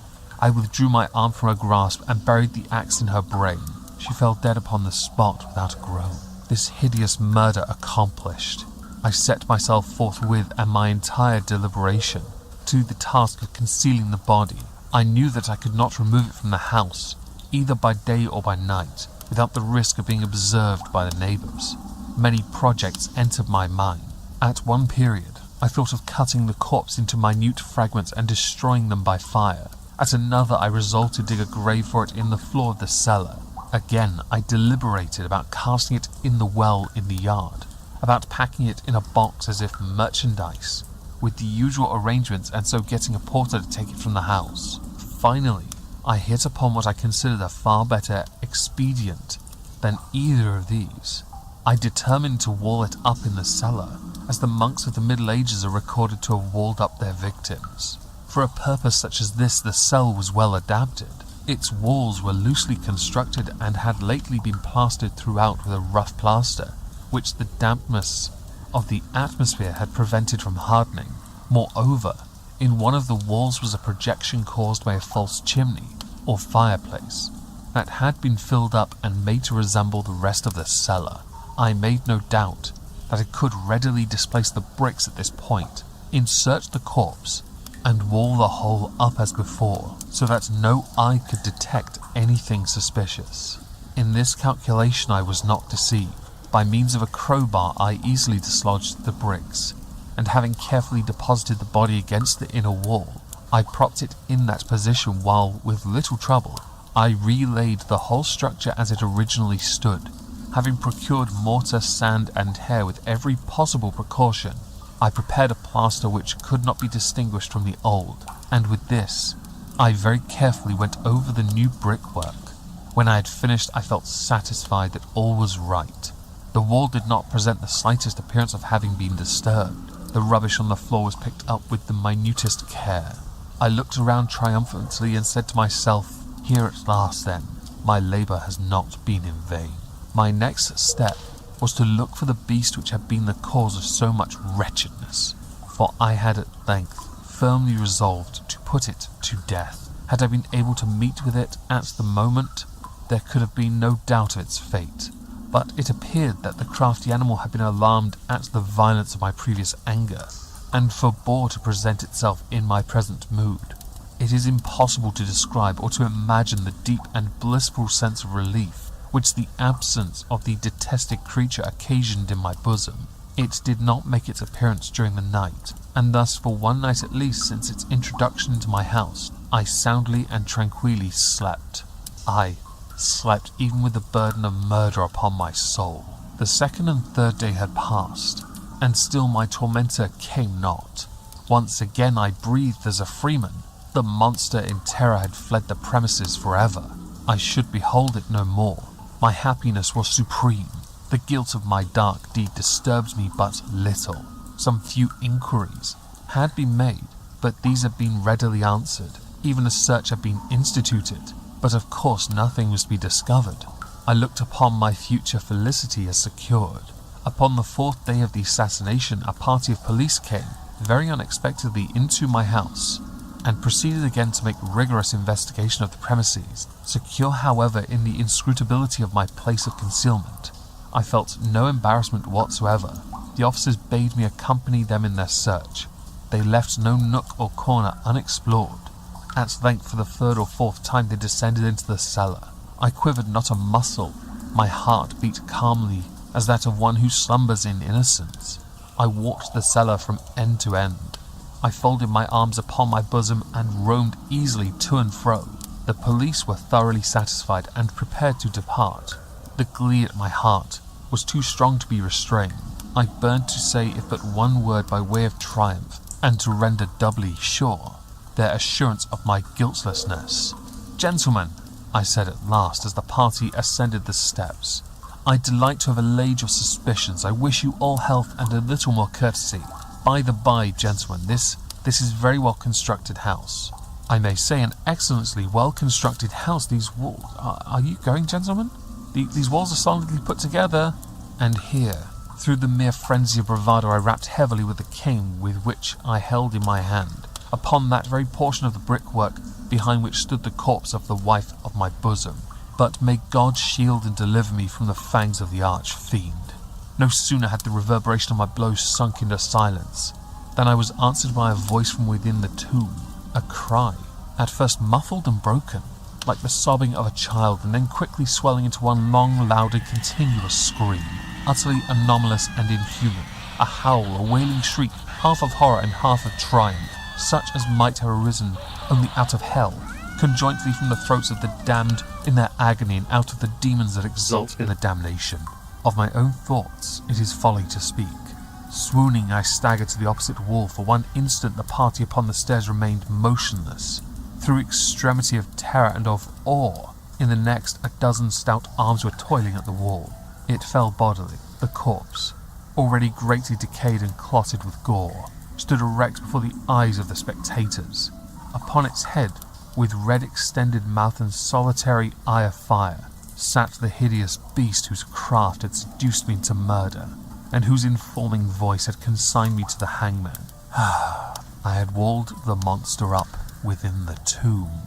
And that is, of course, The Black Cat by Edgar Allan Poe. And keeping along this animal theme, just one last quick poem, Halloween poem, if you will. A lot of us have heard of the spider and the fly, but how many have actually heard the spider and the fly? The spider and the fly. "Will you walk into my parlour?" said the spider to the fly. "'Tis the prettiest little parlour that ever you did spy.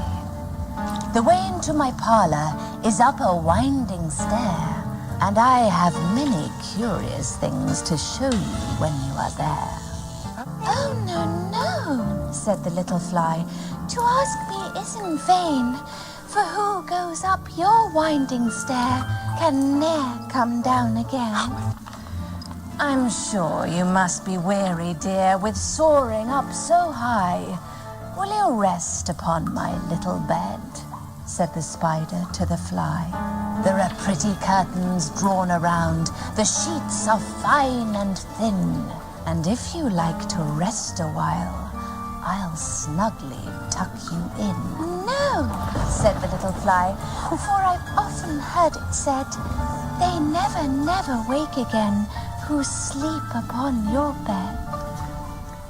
Said the cunning spider to the fly, dear friend, what can I do to prove the warm affection I've always felt for you? I have within my pantry good store of all that's nice. I'm sure you're very welcome.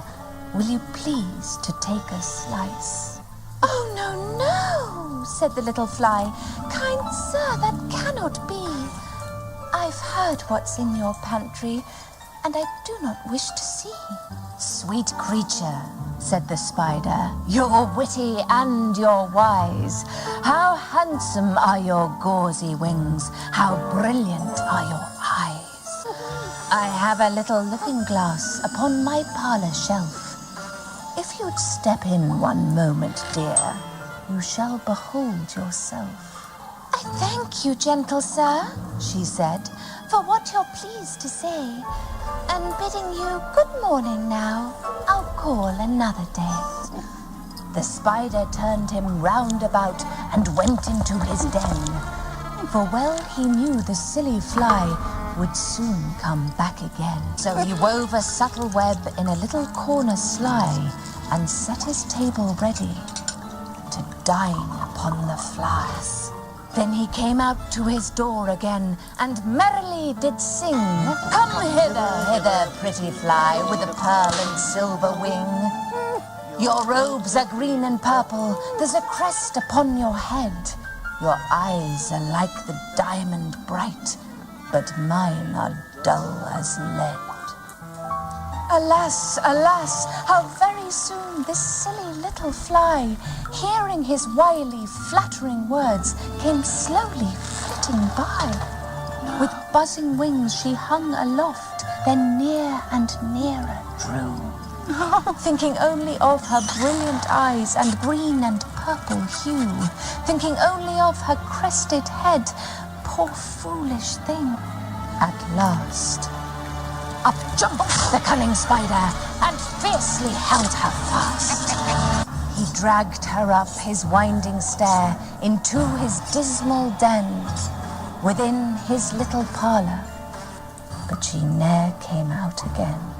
And now, dear little children, who may this story read, to idle, silly, flattering words, I pray you ne'er give heed unto an evil counsellor, close heart and ear and eye, and take a lesson from this tale of the spider and the fly. And ladies and gentlemen, after all the stories, all the songs, all the fun, all the episodes we've had this month, it all boils down to saying one thing. Even in 2020, we can celebrate and have a good time on Halloween. Can you see? It's just me. I'm dressed up to look like a skeleton. A skeleton. I. Oh, I'm gonna scare you now.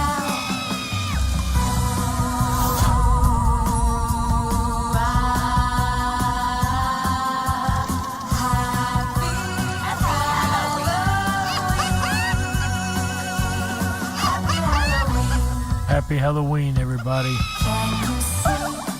It's just me. I'm dressed up to look like a vampire. A vampire.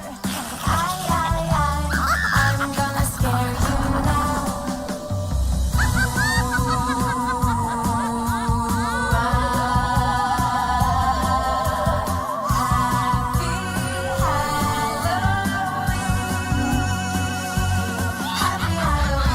Happy Halloween, guys. Can you see?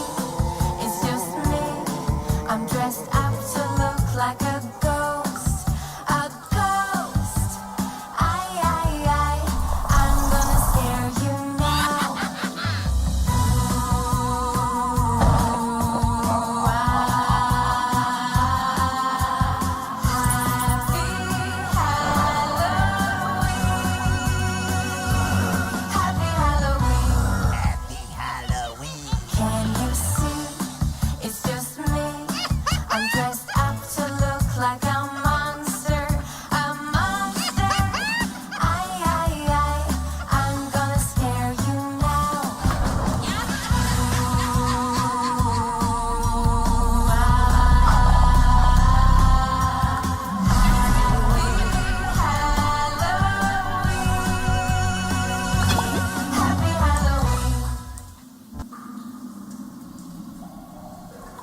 that's it for the Dark Wolf's Den Show for Spooktober 29th, 2020 in the Howl-O-Ween Spooktacular. I hope everybody has enjoyed this amazing episode and the closeout of the Dark Wolf's Den Show for Spooktober 2020. It has been an amazing ride, ladies and gentlemen. This month, the Dark Wolf has gotten the host, I've gotten a host, and we've gotten to have a lot of fun. Ladies and gentlemen, the den may be closing this evening, but don't you worry. The weekend fun has only just begun, that's right. Make sure you come back tomorrow night for AJ the Ripon Rabbit's Ripon Rabbit Hole live show, where he's going to be talking about the Monster Mash. And from what I hear, it's going to be a graveyard smash, that's right. Then on Saturday night, he's going to do a classic Art Bell Coast to Coast, that's right. Get your ghost stories ready. Hopefully you've thought of a couple in the last couple of weeks. Get your ghost stories ready to call in and share live on the air with AJ the Ripon Rabbit as he does Ghost to Ghost, an Art Bell classic. I wish I was able to join him for that show, ladies and gentlemen. I personally have another thing that I must be doing at that time, but I will be catching the replay. I assure you, I look forward to hearing everybody's ghost stories. Then on Sunday, he's going to close the weekend out with the most amazing fun you can have on radio. That's right, it is the Fantastic Fun Show. Is My Life DIY going to be able to hold on to her crown, or will somebody be able to dethrone her? Who knows, we may have an old school player back in the game. You never know what happens on the Fantastic Fun Show coming up this Sunday, November 1st, 2020. And that will close out the weekend here on Ripon Common Sense Radio. And remember, every show starts at 7 p.m. Pacific, 10/9 Central here at Ripon Common Sense Radio Network. And we really appreciate every last one of you coming by and hanging out with us every last week. You guys really do help make this show what it is and this network what it is. So with that said, ladies and gentlemen, I'm about to go over to my favorite haunt. That is the RiponRabbitHole.com. That is RiponRabbithole.com. That's right. Over there you're going to find the 24/7 Backstage Lounge. Select that page, scroll about halfway down that page, and you're going to find the VIP entrance, and that is where you're going to find me and the rest of the team and the crew that hangs out back there from around the world. Because for you guys, the conversation may be over, but for the Ripon Rabbits, the conversation has just begun. And we'd love for you to come back there and continue the fun party conversation in this evening. Ladies and gentlemen, my name is Jerry Hicks, and on behalf of Walt House, Michael Musco, Chick Mandela Effect, and AJ the Ripon Rabbit, and everybody at Ripon Common Sense Radio, we thank you for being here with us this evening. And remember always, stay awake, but dare to dream. Happy Halloween, everybody.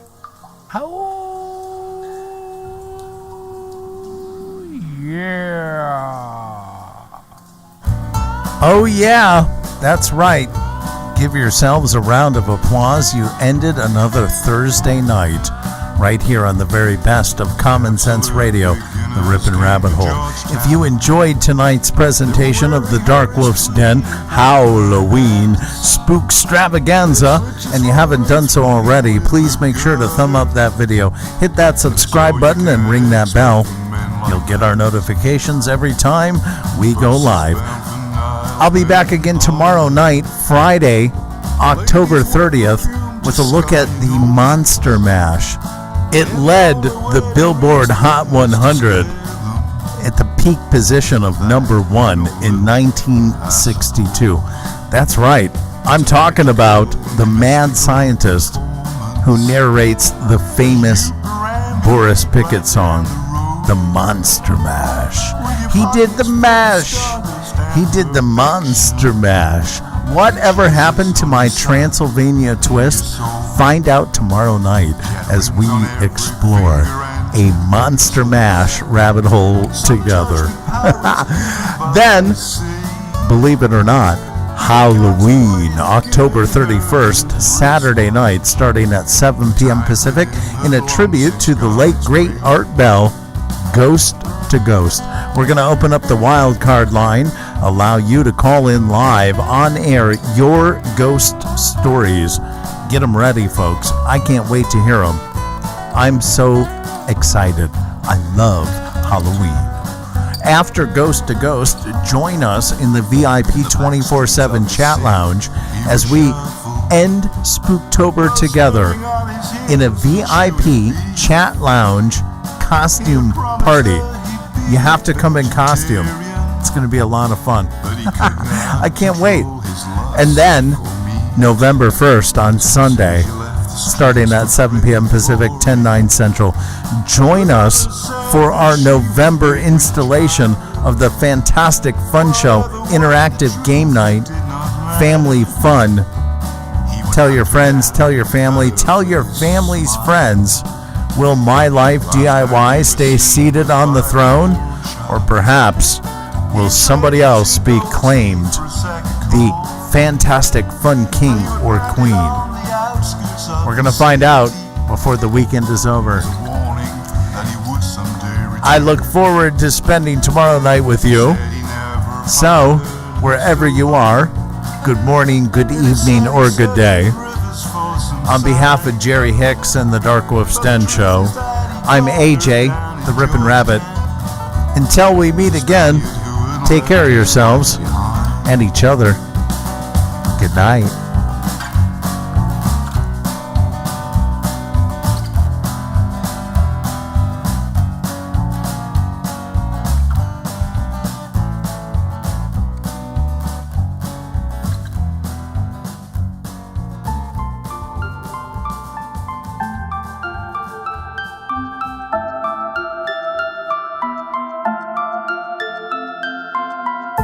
Unlocked and into the dark. Some things are better left unknown. And I'll never find you here, 'cause no one's ever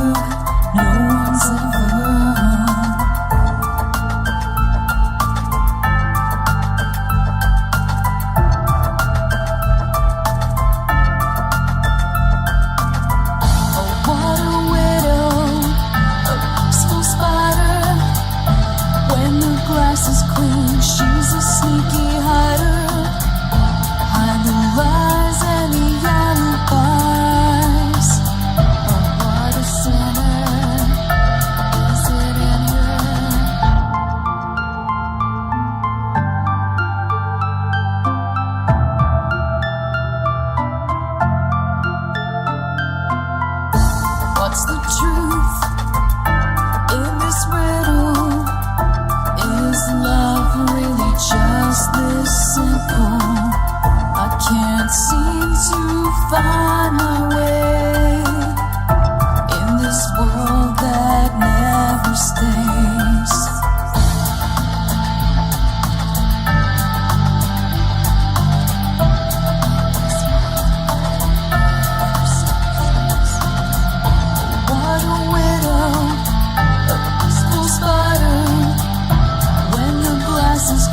She's a sneaky hider. Hide the lies and the alibis. What a sinner, is it in her?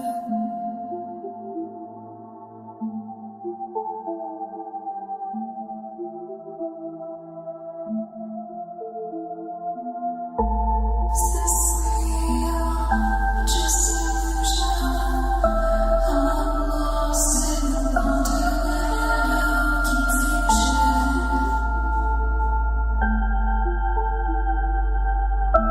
I'm lost in the wonderland of confusion. Is this real or just illusion? Manifestation or a dark delusion? Is this real or just illusion? I'm